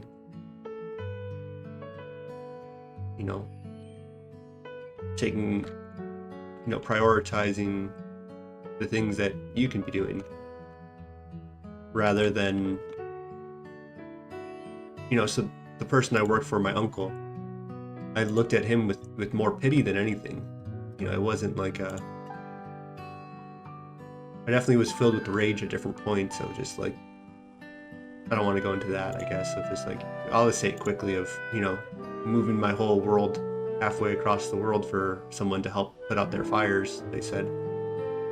And now he wants to extract as much value as he can out of me while giving me as little reward as possible. And that I have to go and talk to him about it, how to incentivize workers and all these different things. And well, he didn't want that. He wants to extract as much value out of them. So, you know, we had different goals. And he'd rather work with a skeleton crew, is what he said, and run the whole business. Or I don't know. I don't want to get into all that. But all of that is, you know, basically to say is, you know, yeah, I don't want to work for someone like that. And I want to work for myself, I guess. And so I recognize that the reason why I didn't like the way he operated, there's a lot of reasons, but he was so concerned with other people's observations of him. And he didn't want to look like the small guy. And so to keep his ego in check, he has to keep himself in control and power. And, you know, I don't want that within me. So sometimes I have to dissolve how people view me, I guess. And so if I'm doing a stream and it's boring, I don't want to be like, oh, this guy's boring or whatever. Like, so it's like, no, we're gonna do what needs to be done. I'm not gonna, you know, do this off stream to improve someone else's viewing experience or improve my own stream. I'm multi-purposed. So I'm making video, I'm turning my live streams into some videos, and you know, this is part of it. I'm supposed to, you know, rant about things and, you know, figure it out on the fly. That's kind of what I set out to do. You know, courageous comfort, living, failing out loud. And so if I'm only trying to capture these different moments, it's not letting what naturally needs to emerge, I think. Because then I think I can convert most things into a story. You know, it's, I'm doing this because I think it's a medium that I know how to produce something.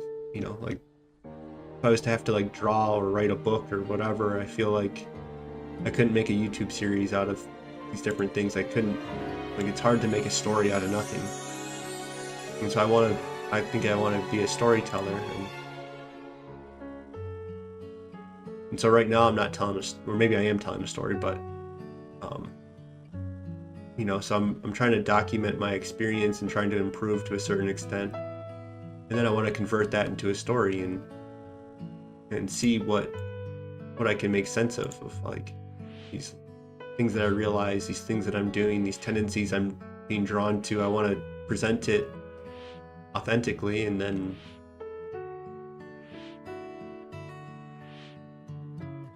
kind of show that process. And yeah, I don't know, hope for the best, I guess, of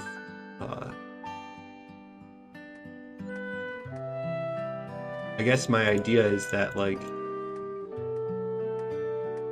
you know, I look at my uncle and I'm like, why do you care so much about that? These different things that he cares about. Why are you stuck in this loop? And just seeing, like, these limitations that he puts on himself for that, they're counterproductive to his actual goals and his stated things. And as well, he can't be seen as a small guy, I guess. That he is a relatively small person, but also the way he was raised and such. And he never was able to kind of grow past that. And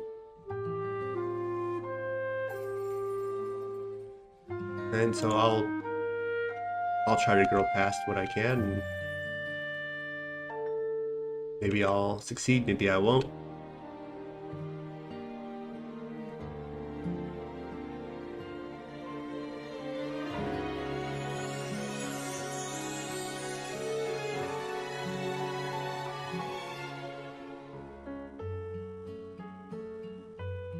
And I think that I want to see what naturally emerges out of getting rid of some of the worry and stuff, is what I'm trying to get to, I guess.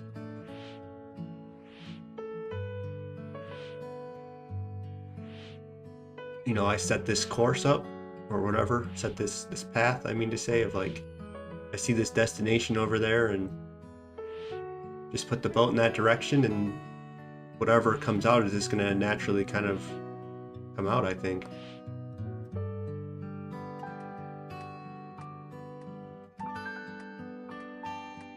And along the way, I'll kind of make these realizations, and that it's, you know, sometimes I'm too worried about putting on a good stream instead of just relaxing back, trying to observe some things and letting the world come in and enjoying myself, instead of putting like a pressure to make something good. Just let something good come out. That's how I think about it, I guess.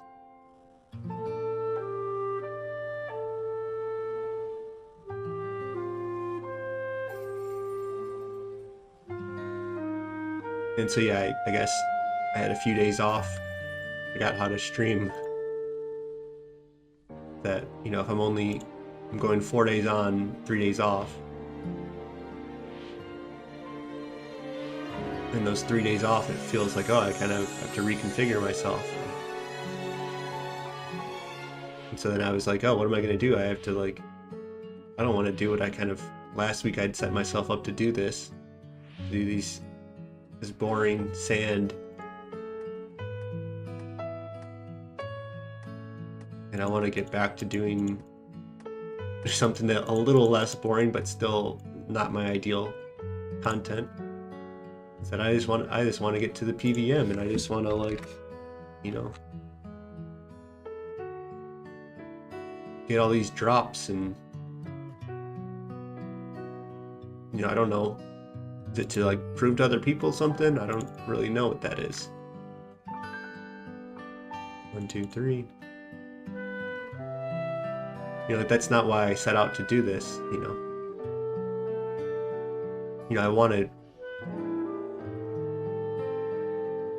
put something out that is worthy of being watched. But,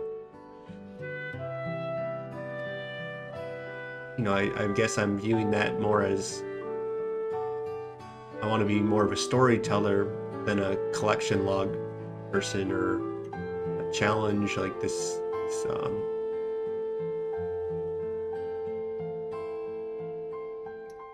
proving to people my ability in the game, and proving to people that it's like an enjoyable thing. Like, I don't know, it just feels like that's not even my strength or my desire. And what I want to,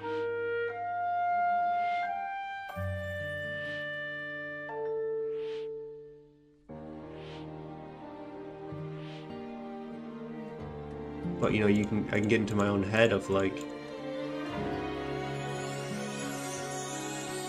having these mixed desires, I guess.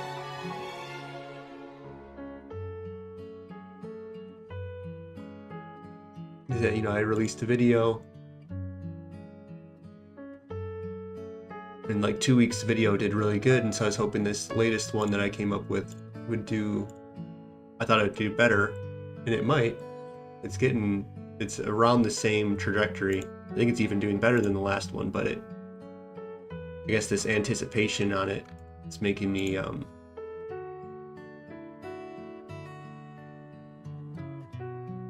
know, check too much on the video, and it's like, you know, this is not why I set out to, you know, I'm not one to really ever really get into social media and like all these different things, and it's like I don't view like checking on this constantly as a good use of my time. So now that I'm making videos, I kind of find myself checking on how it's performing, and a little too much. That I'm kind of excited about it. I want to get that feedback on it, and I think I'd be better off just moving on to the next episode. Just ignoring it for or every 2 days going and check basically or something, but instead of every 10 minutes sometimes, or 10 times a minute sometimes.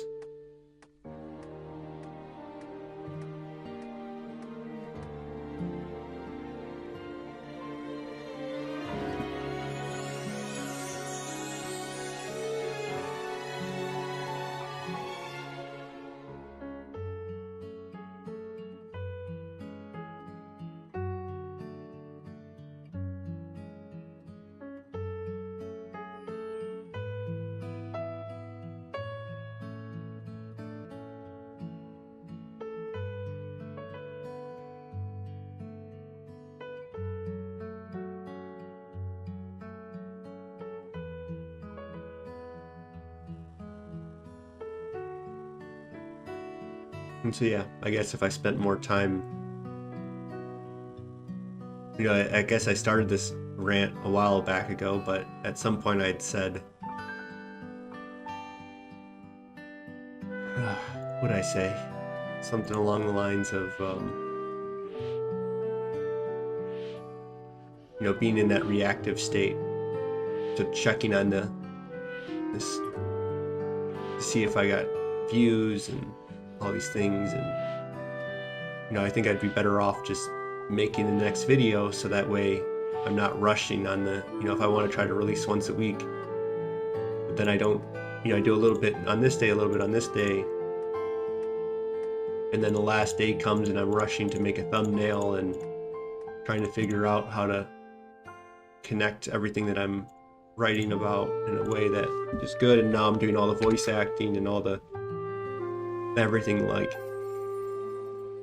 in a time frame that there's a little bit more urgency. And well, if I didn't check so much how my videos are performing, I think instead, if I slowly chipped away more and more,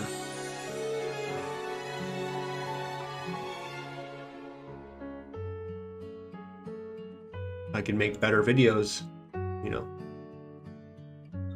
I wouldn't have to worry about them as much.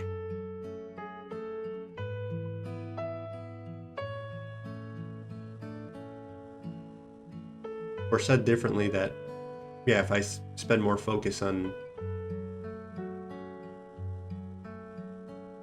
the project rather than the results of it, the results would be better. So I don't know if that made more sense.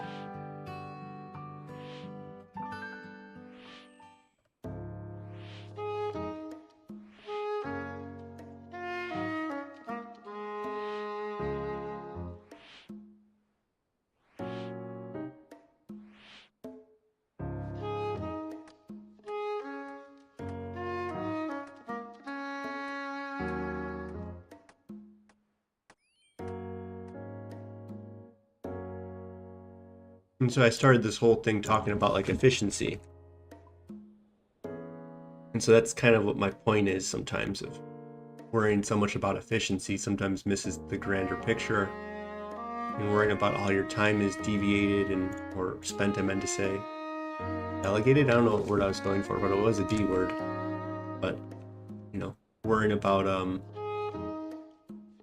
like, as I said, like, don't worry, be happy. You spend twice as much time on the worrying, then you gotta deal with it twice. You worry about, like, something bad might happen, right? And then you're worrying about it, so you're spending like twice as much time in that bad state, rather than just getting out of it and spending your effort and brain power not on worrying, but on producing.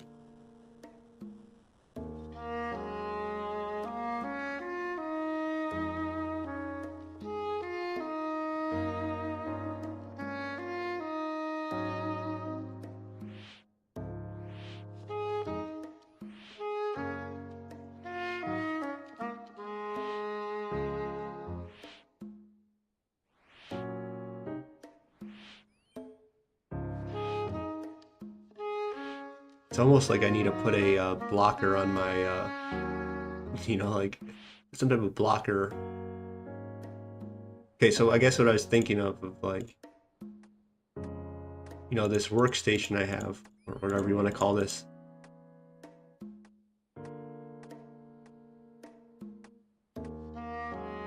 It's multi-purposed, so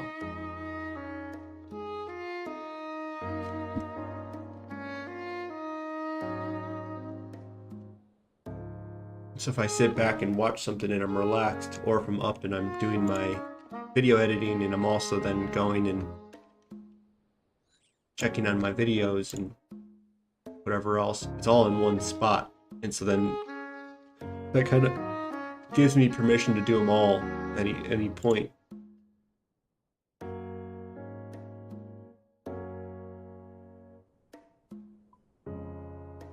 And so if I struggle with my video and I'm like, ugh, and I just kind of come over and click something,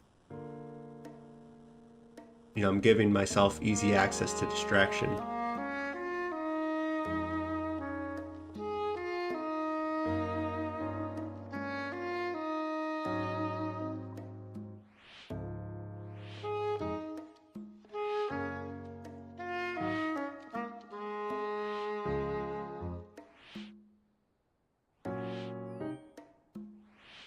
Okay, our XP is still close to 35K an hour.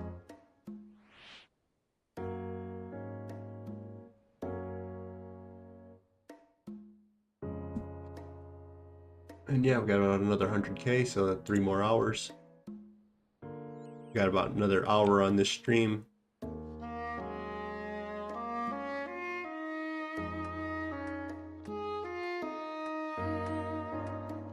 Click button.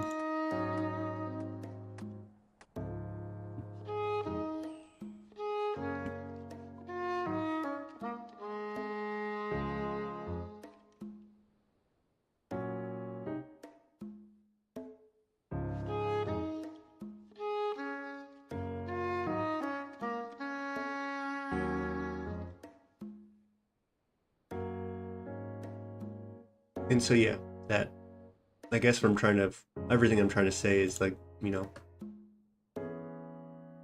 this all started with like a fear of wanting to make this stream better, of like, I'm not gonna go and this 20 XP, then get to 55 and then drop it, and then I'm gonna have to figure out what I'm gonna have to say. And well, if you just relax, thoughts come, is my experience. I just sit back, do nothing,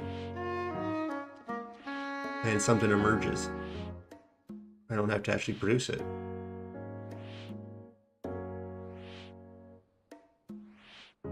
That's my experience, at least. I don't...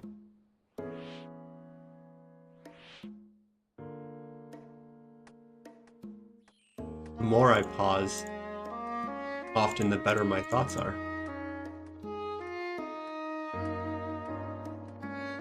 I can really get into, that, I'll call it the prefrontal cortex rants of, and this, and that, and that. Like, I can do that too, where it feels like I'm producing everything.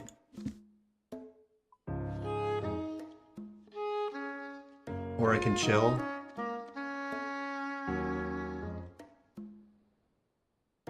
And it just comes out.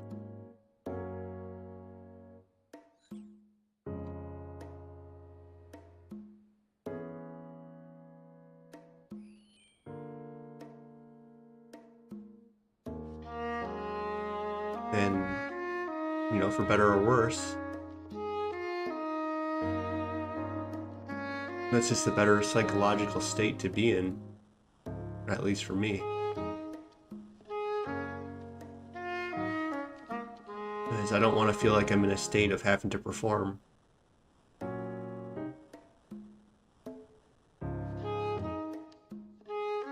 And then I can just circle around this thing. Oh, I didn't... My XP, oh no. Oh no, it's not exciting.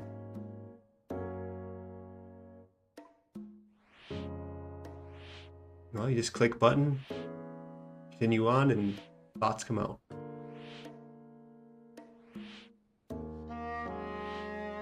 And, you know, I can just relax and see what's actually happening on the screen sometimes, and look at our little ghost and look at our little rowboats, and got a little captain here, and you got these charters, and you kind of like look at every single little design on everything, and you know, look at the bar and be like, why is Robin Hood in here? Like, I have no idea. And so next time I'm going to do the quest, I might go interact with Robin Hood and pay attention to what's being said. Like, how did this guy end up here? And, you know, I'll make next stream even better. Or not next one, but when I go to do that part of it, and that's on stream, me being more observant right now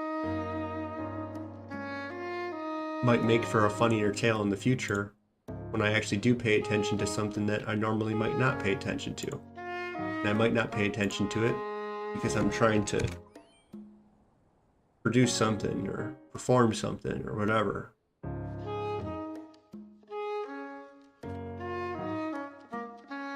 Looks like I'm in behind someone's wake. So let's just go ahead and hop. I don't know. 309.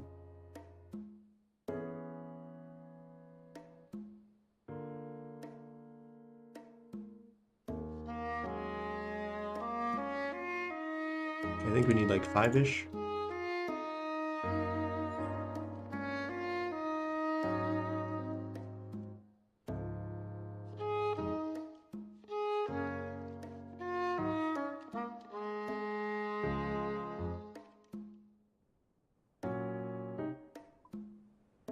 And then you see a cat run, and well, now you know someone's in the area.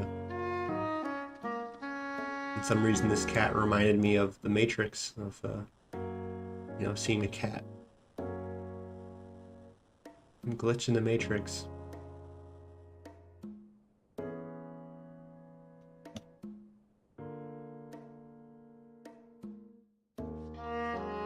You know, and that reminds me of Happy Accidents, kind of. The Bob Ross stuff. It's kind of where I go on that. And you know, and that was kind of one of my intents before I started streaming was, oh, maybe I can do a bad impersonation of Bob Ross on streaming. And all to say is that that was not my intent at the start of this stream, right? My intent was trying to produce something or trying to entertain, or it was definitely not a Bob Ross impersonation, that's for sure. And so, you know, losing sight of that, right? Of wanting to produce, wanting to do all these things that are less important, in my view.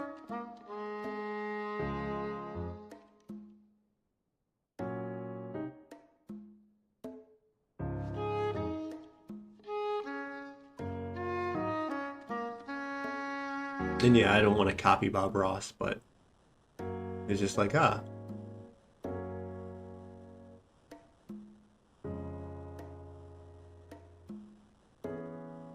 that's a similar thing that I know.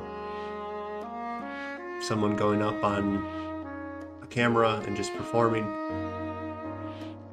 And, you know, so I watched like 3 or 4 episodes just because, you know, I kind of had in my mind of who Bob Ross was, but I don't think I've ever actually watched it. And if I did, it was like 30 seconds here or there, and it's kind of more of like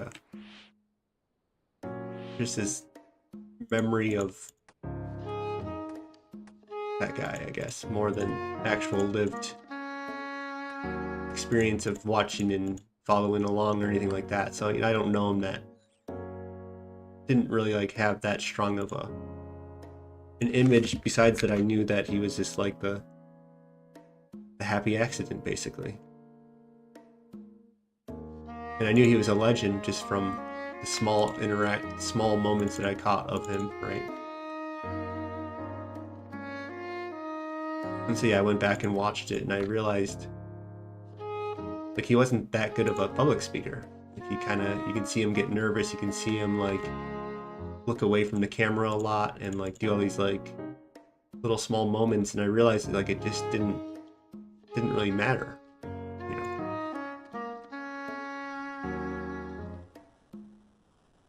And that anytime that he had to like, if he was painting and talking about it, he was in this perfect flow and everything went like perfect, essentially. Not perfect, but you know what I mean? Like it just was the magic of what he was producing. But then you'd watch him have to say the line at the end of like making an announcement or anything like that he was supposed to do for the TV station or whatever it was. Like, oh, well,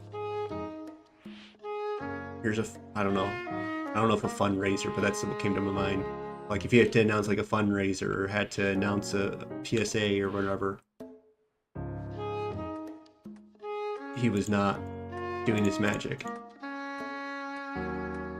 And all to say is like this person who I think is a legend, you know, he wasn't perfect. He wasn't, you know, it was just this realization that, oh, this guy that's been on TV for a decade.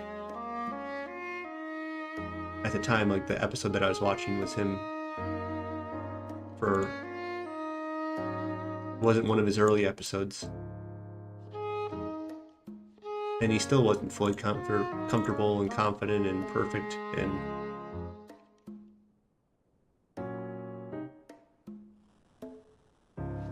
it didn't matter, so.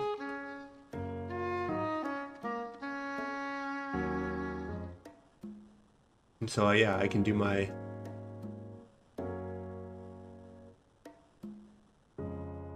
I wouldn't say I'm doing an impersonation of Bob Ross at all, but I'm trying to get to is... that was kind of the image I had of what I wanted to do. And I wasn't trying to become... I wasn't trying to be a streamer that was like, look at how much fun, how impressive, how whatever. But I still had that urge to want to do that.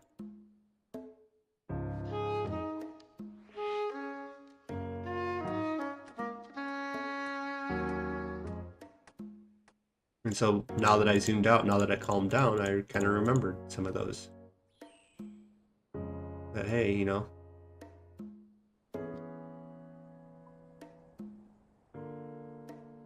so what is Bob Ross to me? And that's what I'm trying to get to. And it's hard for me to put it into perfect words, but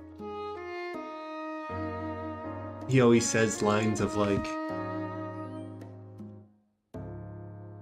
you know, getting the people to not worry about how their trees look and how their mountains look and how their clouds look, and, you know, don't worry, just make it and make your happy accidents. And, you know, if you keep drawing, you keep painting, you keep doing the thing that you're doing instead of worrying about it so much, right? That's, I feel like I kept saying that basically this whole, before I even connected it back to Bob Ross. Don't worry, be happy, all this like, you know, checking my YouTube, looking at the analytics or whatever, of like, oh, someone clicked and how long they watched it, and, you know, so that's the worrying. That's like trying to make the perfect tree, and instead of letting your own processing, your own, you know, not worrying about it and just kind of knowing how to flow it. You know, you do it enough times and like you look at it and you're like, it doesn't look like a tree, and then you're out in nature next and you see a tree and you're like, oh, that's how it looks. And so that's what I mean by that background processing of like, you do it. And, you know, I'd said that Robin Hood thing of like, next time I'm doing a stream, maybe when I see Robin Hood next and I talk to him in game for the quest, I now have something more interesting to pay attention to. If you just let the background kind of have its place too, and not always be so hyper-focused.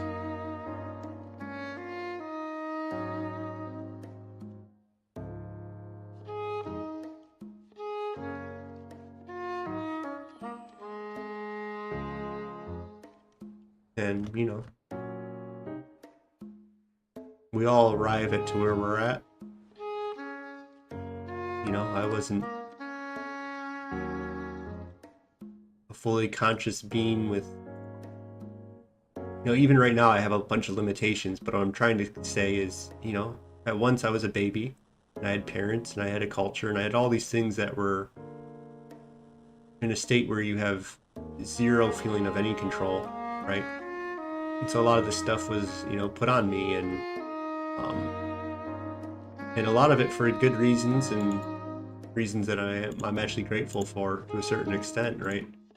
But it's just that I can figure out now what works and doesn't work for me, and not everything needs to be so fear-based. Having to produce, having to worry about things that aren't serving. You know, checking these clicks instead of just turning that off and not worrying about it and just making the next episode.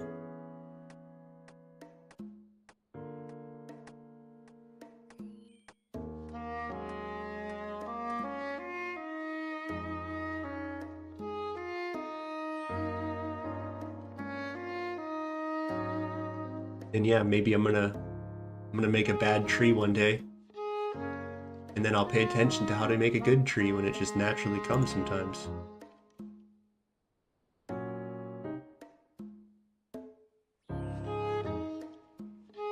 And that if, you know, if you want to be a painter, well, you just paint more.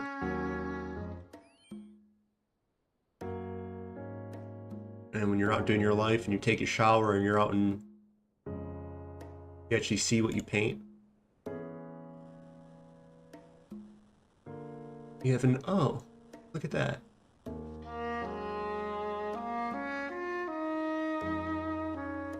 Or you look at someone else's painting, or you look at these trees right here, right?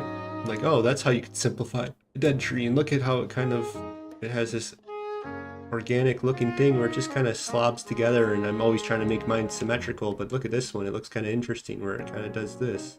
And, oh, look at that one, and oh, maybe I don't like that one, and oh, I kind of do mine like that, and so yeah, I think that's more of what I want to use my prefrontal cortex for, of like,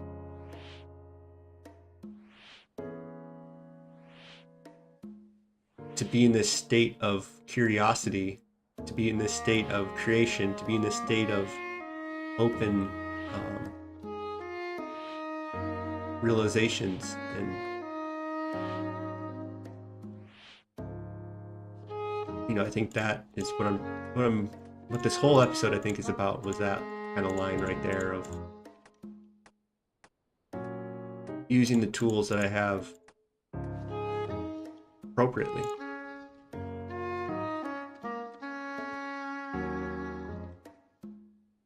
And so sometimes you're making a bunch of observations and you're having these realizations, and so if you're using your fear to generate that instead of your curiosity,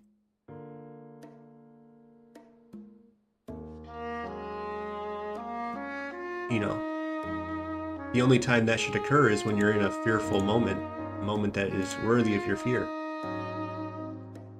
And I'm safe right now. I don't have a tiger chasing me. There's food in my fridge.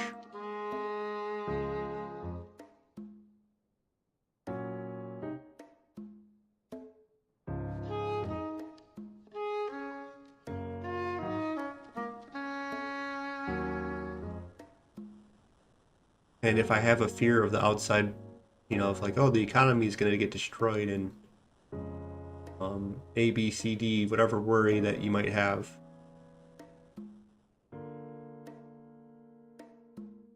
spending my focus on generating that story of why I should be in fear, or looking at what would it take to get me out of that fear. So that's what I'd rather use my brain on, of like, the world's gonna end. Okay, well, go become a prepper, okay, or something. If that's what you want to spend your time and attention on.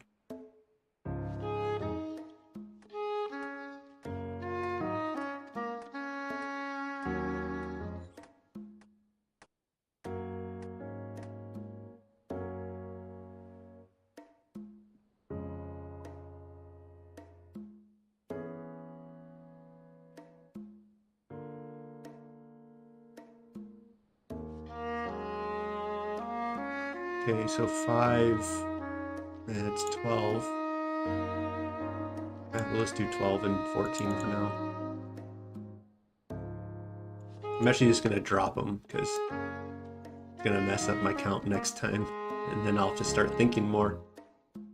I'll be more in my prefrontal of counting these things, and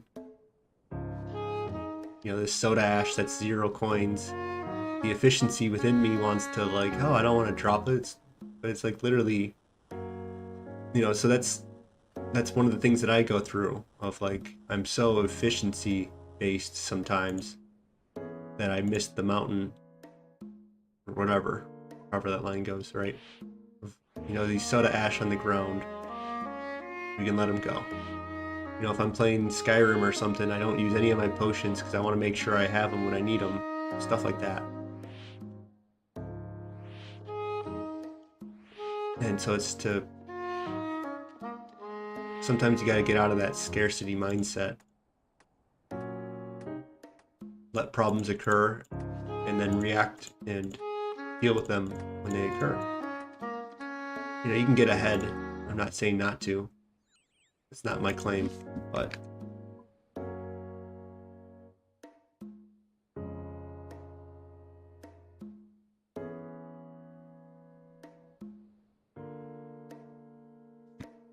so if I'm playing like Civ's, like a Civ game, an early advantage leads to better results in the future. And if you have, if in the last age of the game you have an upgrade to your unit, or if you have one in the first, second, or third age, right?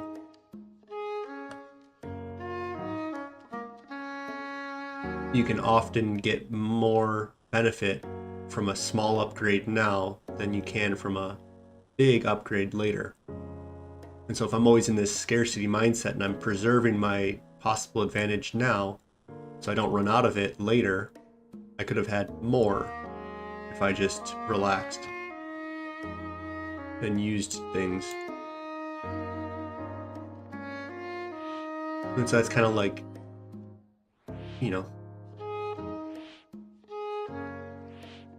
making investments, and there's obviously a balance though.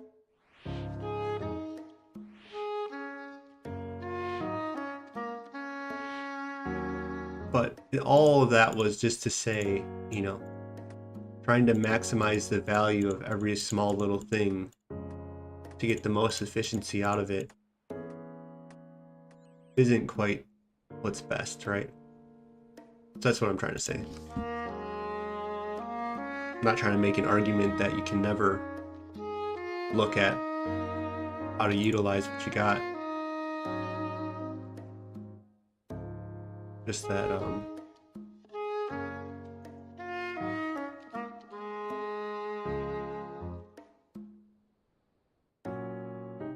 being hyper-focused on getting the most out of everything and saving the most out of everything, and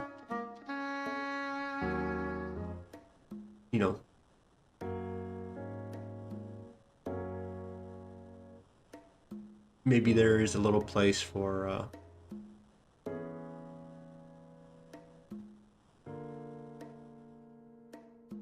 maybe it's good to not be completely wasteful and to like do things all willy-nilly, but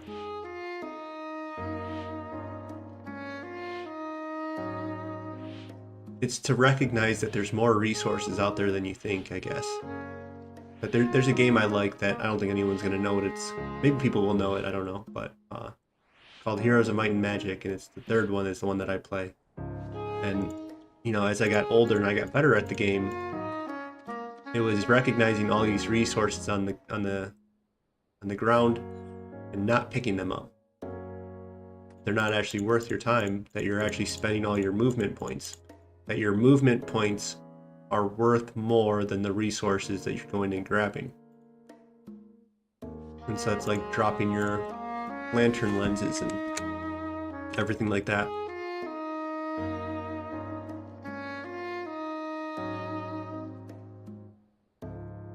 Okay, it looks like we're possibly on someone's tail again. So I might have to go find a better world to go to. Okay, cool. There's just the one.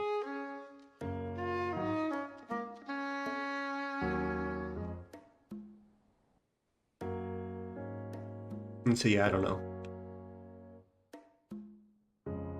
You never get a clean answer in life is definitely one thing that I know, is that I think everything comes with a trade-off. That you kind of need, kind of all the capabilities. Like,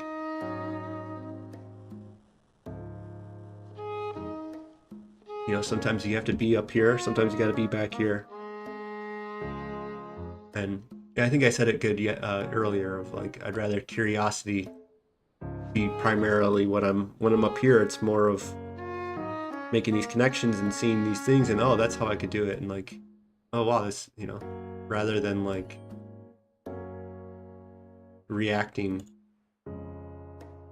and being more that fear-based.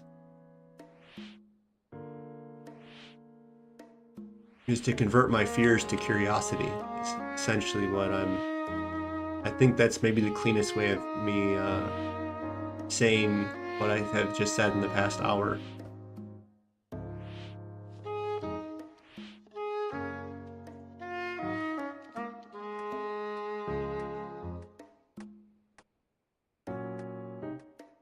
And that's actually, you know, one of the first things I'd said was, you know, I started going to the gym and, you know, I kind of had some people that kind of I felt betrayed me, of like, you know, going across the country to go help them. And so, yeah, this was just over people, I guess.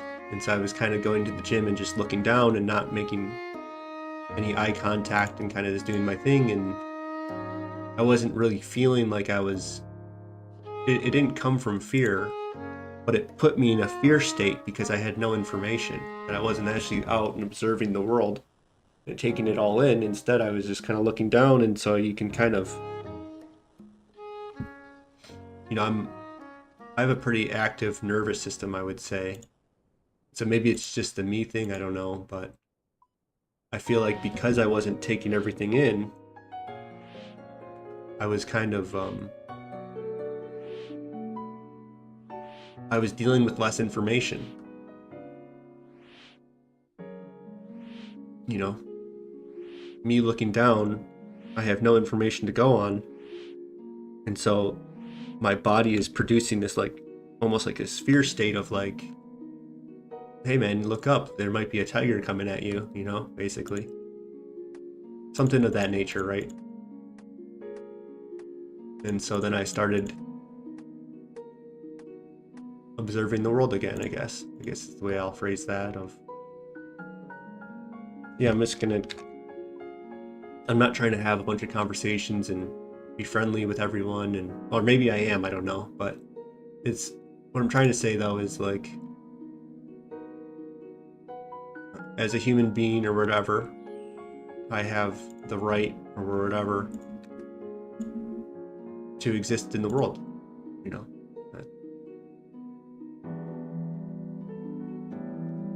And I kind of need to if my nervous system goes haywire because it doesn't want to interact with people, it's going to put me into a state like this, and I kind of need to not live in that thing that's producing this fear and this feelings I don't like, and I can just like pretend they don't exist and kind of distract myself out of it and just, but I feel like it's just easier and better for me, and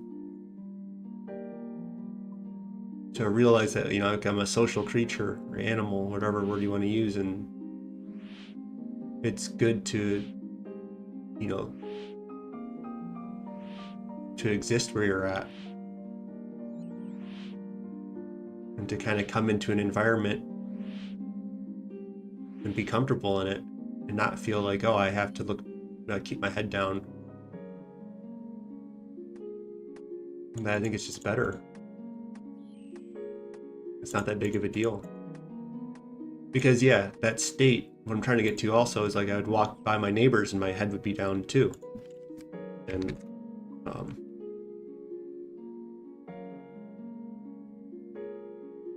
so yeah, simply like just changing it to just kind of being relaxed and keeping my head up. And when I say like on a swivel, I don't mean I'm going like this, but it's just like just slowly looking and observing and making little head nods. And you know, if I'm at the store, like, you know, letting people go if they're, you know, recognizing, you know, I'm not just charging and not paying attention to everything, you know. Like those people when you go to the store are just so, like, I don't even think they're selfish per se. They might be, who knows. I'm not trying to make that argument either way, but I think they're just so caught up in their small world sometimes, and they're in that front, they're not in that back, they're not observing more of that full picture and anticipating that, hey, someone's about to pull out in front of this area that I'm blind to right now, and I'm about to run into them.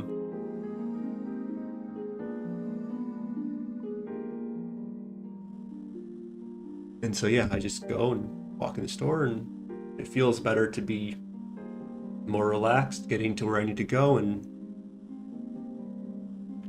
not getting so frustrated at all these people driving like maniacs and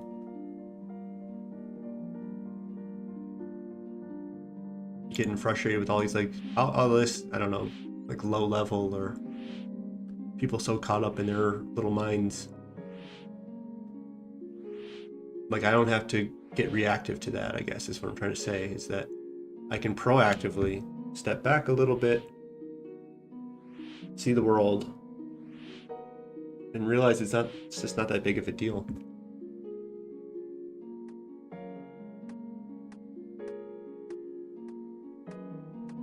And that all stems from me playing RuneScape, is that I could recognize that I was starting to get into this mode of wanting to perform, and I was getting hyper focused and trying to come up with something good. And well, it's because I was trying to avoid doing this, that I felt like this was going to be lame or something like that, and who knows.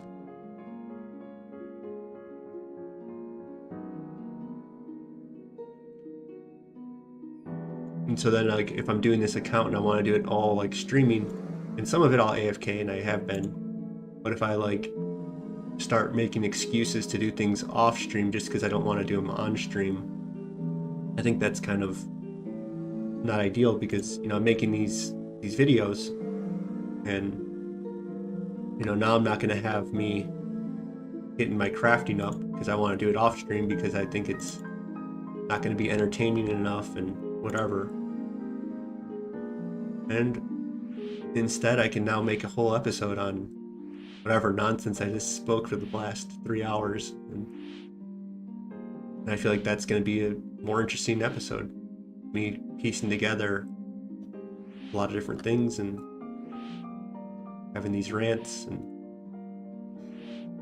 crafting these stories on the fly. And kind of what I'm doing here is crafting your little lenses. Lens, right? Your point of view. Your, you know, I can make these weird connections and put some humor and everything else, and, you know, look at the similar symbols that you might find in games and movies and have all types of fun with it, instead of just some boring, or maybe boring's not the right word, but this hyper-productive, hyper-active, move here, move there, do this, do that. You know, those are good episodes too, maybe. But, you know, it's about transforming these. A better story can be just my experience, I think, you know. That's my intention of what I'm doing.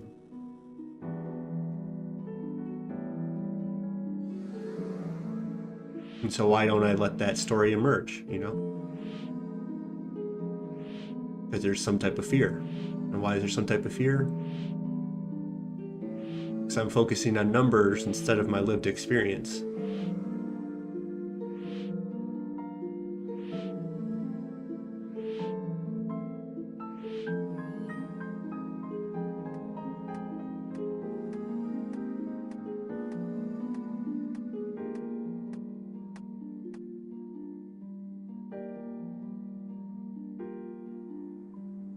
And I was fearing that I'd have to talk more, or trying to find things interesting to say, you know.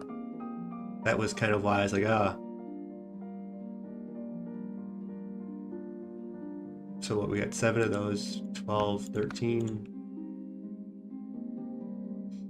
Yeah, that if I do something that, you know, if I do hunter, like not even hunter rumors are not like the best activity, but you know, you're doing it, you're getting there's a lot of changing, there's a lot of change of scenery, there's a lot of there's a randomness to when you get the reward, so there's kind of like,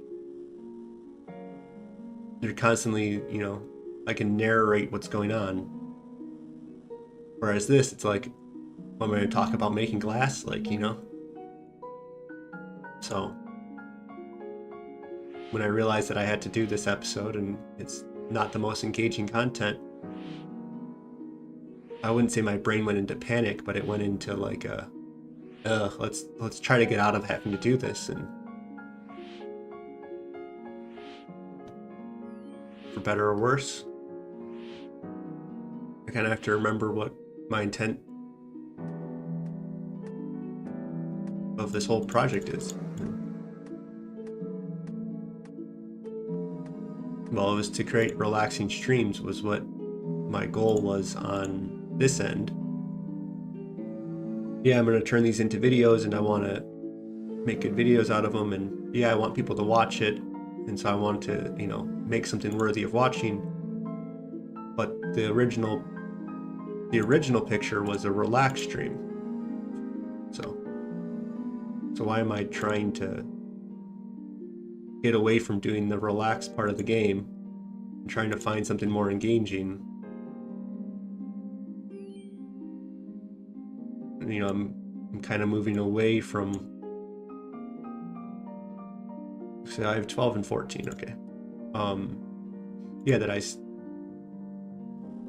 you know, just realizing that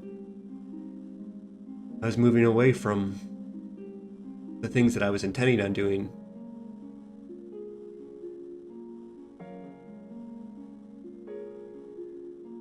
And, you know, it might just be that I have a case of the Mondays right now.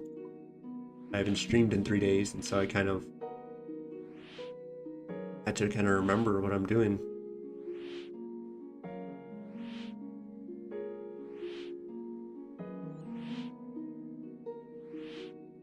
Okay, so we got about 20 more minutes. Looking at the time. Then I gotta get going. Should be able to get one more level easily. That'll push me, what, to 58? Then I got 3 more levels after. If I AFK anything today, it'd probably be a little bit of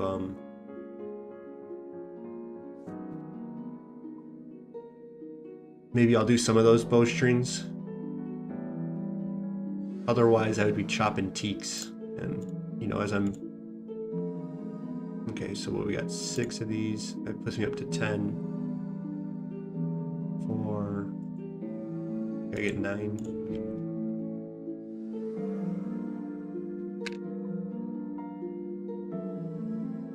Yeah, we might do a little bit of AFK off stream.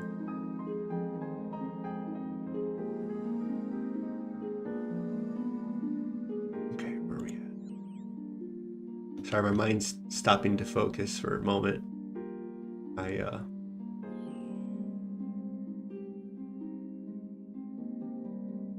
My mind went blank there.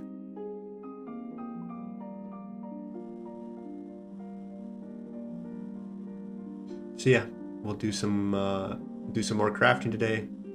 Last 20 minutes, and then next stream we'll probably pick up where we left off. Maybe we do some AFK off off stream. And maybe I'll do some of those bowstrings or not, who knows. But I think I want to get 61 on stream so I can capture that for the video.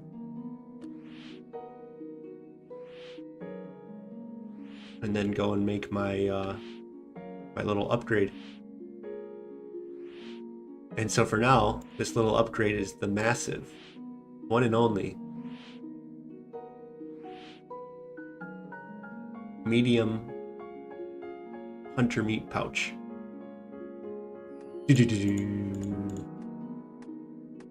But it's also gonna get me lunar diplomacy. And so then with lunar diplomacy, we're gonna open up some different possibilities.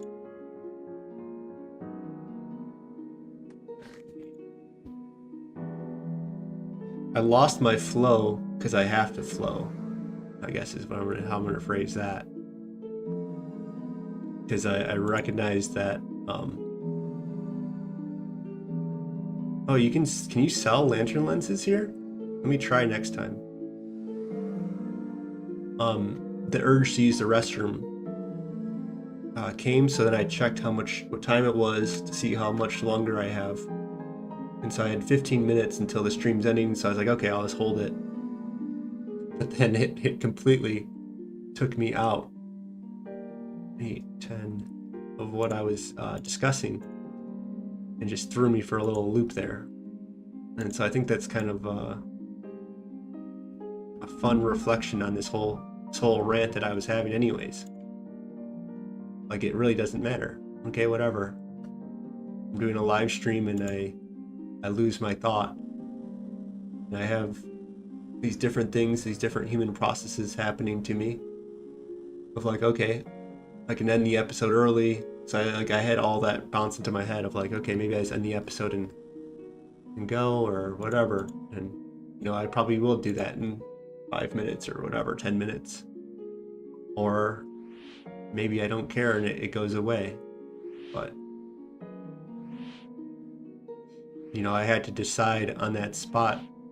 My prefrontal cortex, you know, kicks in and is trying to make a decision of this. Meanwhile, that I'm, you know, mid-sentence. And so, yeah, you're going to lose your train of thought if you're now trying to decide what you're going to do right now. So let's see if we can sell these. Okay, so we can just sell them. Can we sell these? Oh, all this time I've been dropping. Oh man, that's a game changer. I hate dropping. I can just sell it. Oh, that's beautiful.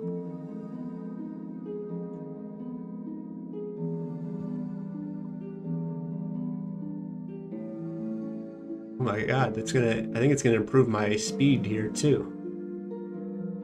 I just happened to see someone sell them in here when I walked by. We got 6, let's go 8. 1, 2, 3, and 5.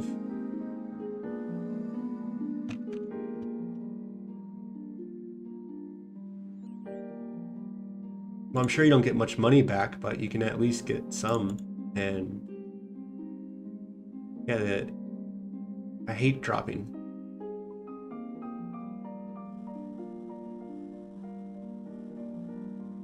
My poor hand, you know, didn't have to drop all that today. My arm is tightening up from, you know.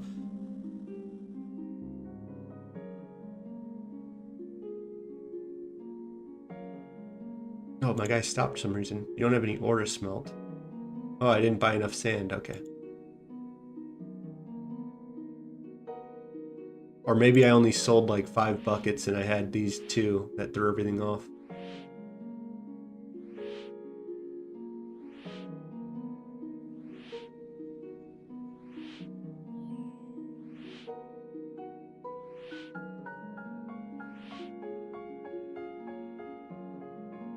Okay. So we can just sell those and just sell those. Wow. So we got 6, 7, 8, 9, and 7.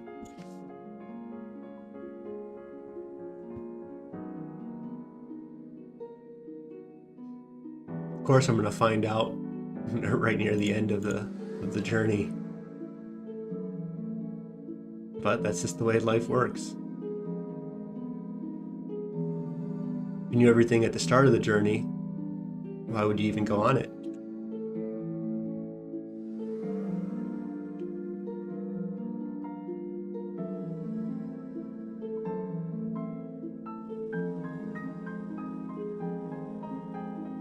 And so yeah, our journey keeps continuing. You know, it's funny that on my my curated videos that I'm making, my YouTube videos, that I'm kind of reaching the end of the beginning stages. And on this, I'm now reaching the end of the early stages, I feel. Is that I have a couple grinds that I kind of wrote on this. Let me see if I can even find it right now. It might be. I think it's right here. I wrote these. Basically, this up are these like little. Let me sell this and bring that back up. Actually, I can go like this maybe. Just for a moment.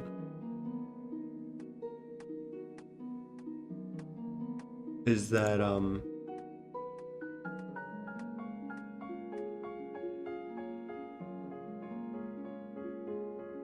I put these goals out, and I think that's going to mark the what I'll say the ends the early game and puts us into the early mid game. Is we want 75 combat so that we can go do Konar. That's going to get us more points when we're doing our wilderness. We're trying to get as many rev tasks as possible. So here's 5. 1, 2, 3. Trying to get as many rev tasks as possible. And so that means we're going to go get a task. If we don't get a rev task, we go and do a Turiel skip. And every 10 Turiel skips, well, you want to stop off and get more points. And so to get more points, if I do Konar, I can get a significant amount. And that's going to be worth my time. And so we're going to take our combat from 72-ish to 75. We want 75 Hunter for Moonlight Moths. I keep messing up my count, huh?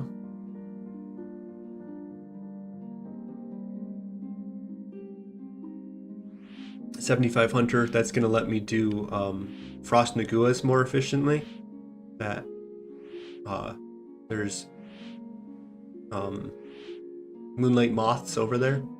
So you can just catch a few of them into your jars, and then you can just keep AFKing.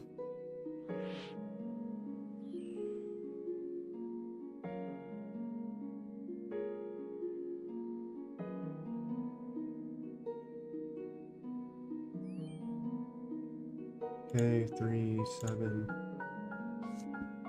Yeah, so you keep AFKing there. And I'm trying to get the Glacial Tomatlis.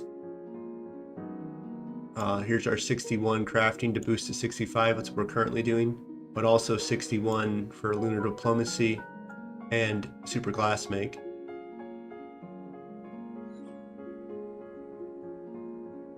Alright, maybe I should just ignore that for a moment. Finish this off. That way, instead of this multitasking is not helping me.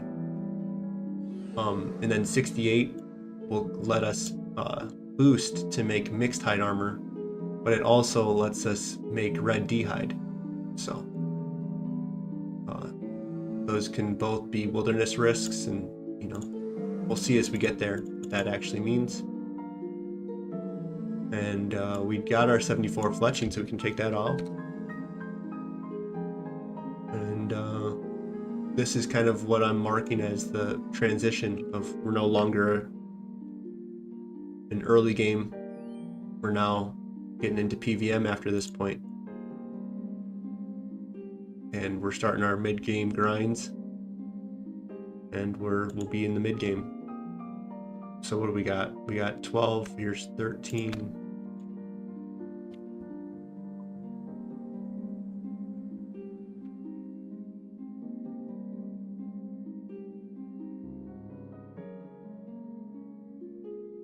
And so yeah, we'll go Rev Caves with some Slayer, and then we'll try to get a Void Waker, and that's kind of my first major goal is to get the Void Waker and complete the wilderness stuff. After that, we'll transition into normal game. You know, I'm going to want to stop off. I kind of put this on here is I'm going to get the Custodian, whatever that's called, the Custodian offhand shield thingy, instead of going for defenders. Is that I'm not going to have 60 defense. I only have 50. And I don't really think I want to go for more.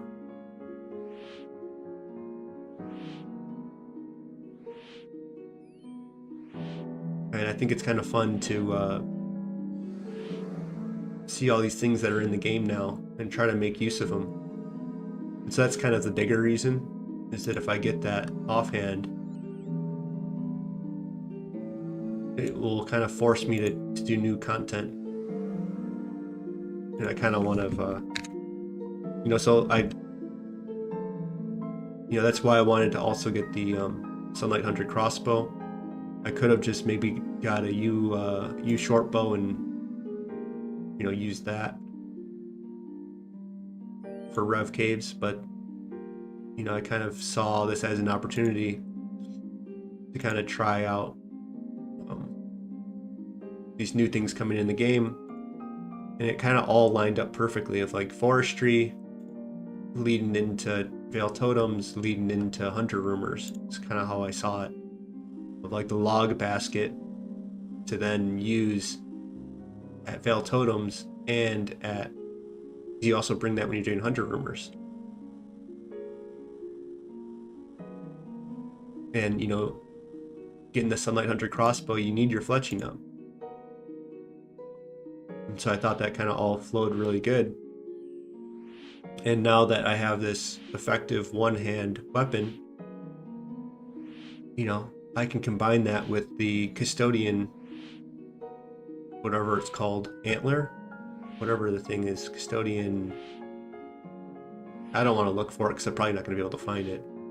But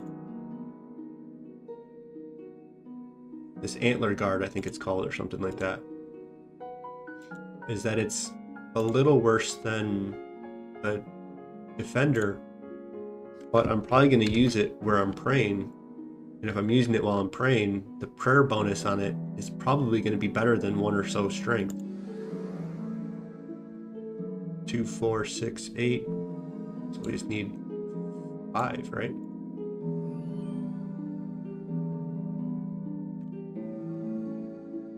And so yeah, that's kind of how my brain likes to work. Whereas I get to see this path emerge and like, oh, what if we did it this way? No, let's. So we have our hunter, and that goes with our fletching. Those are both new things into the game. Now make earth battle staves and diamond bracelets. 58. With 3 more levels, it's going to be about 70 more K, 75 maybe.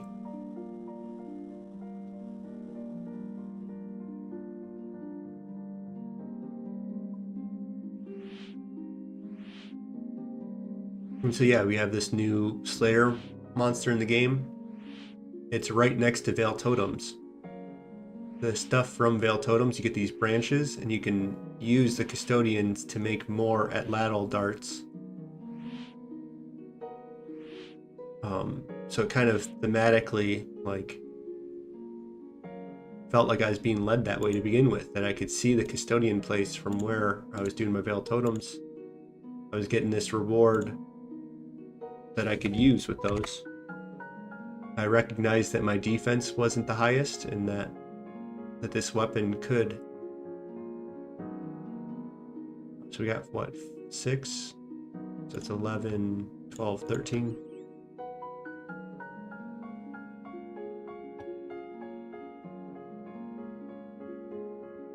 That, yeah, I can go to this new place, get the Custodian antler guard, whatever it's called.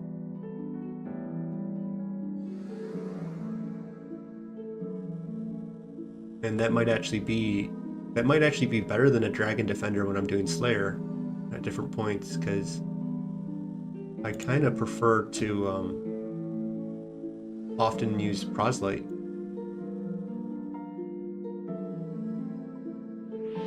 So 5 prayer or like 1 strength, I think it is the difference.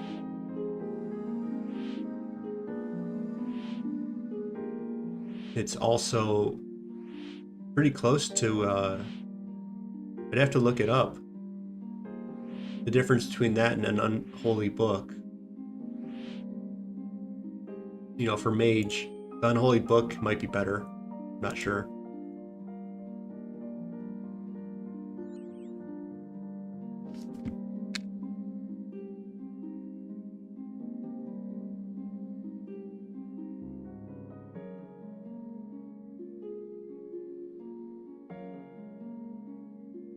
Oops.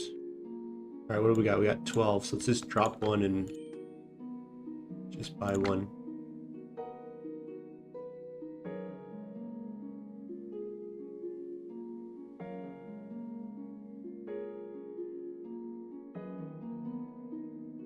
So what I'm trying to get to is that it might actually be really good for bursting and for mage too.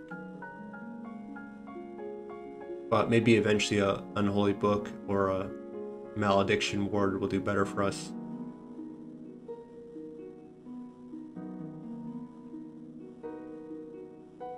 And yeah, I want to unlock the Griffin boss, even though I don't think it's really that worth it. Like the points and everything, there might be some better upgrades, but when I'm doing my tasks, you know, getting these new drops, fighting these new bosses, getting them early on my account, I think is the more fun way of doing it.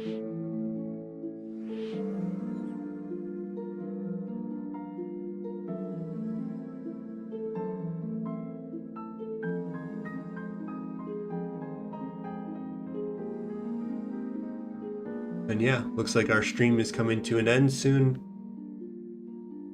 I think we can leave off there. My song is transitioning.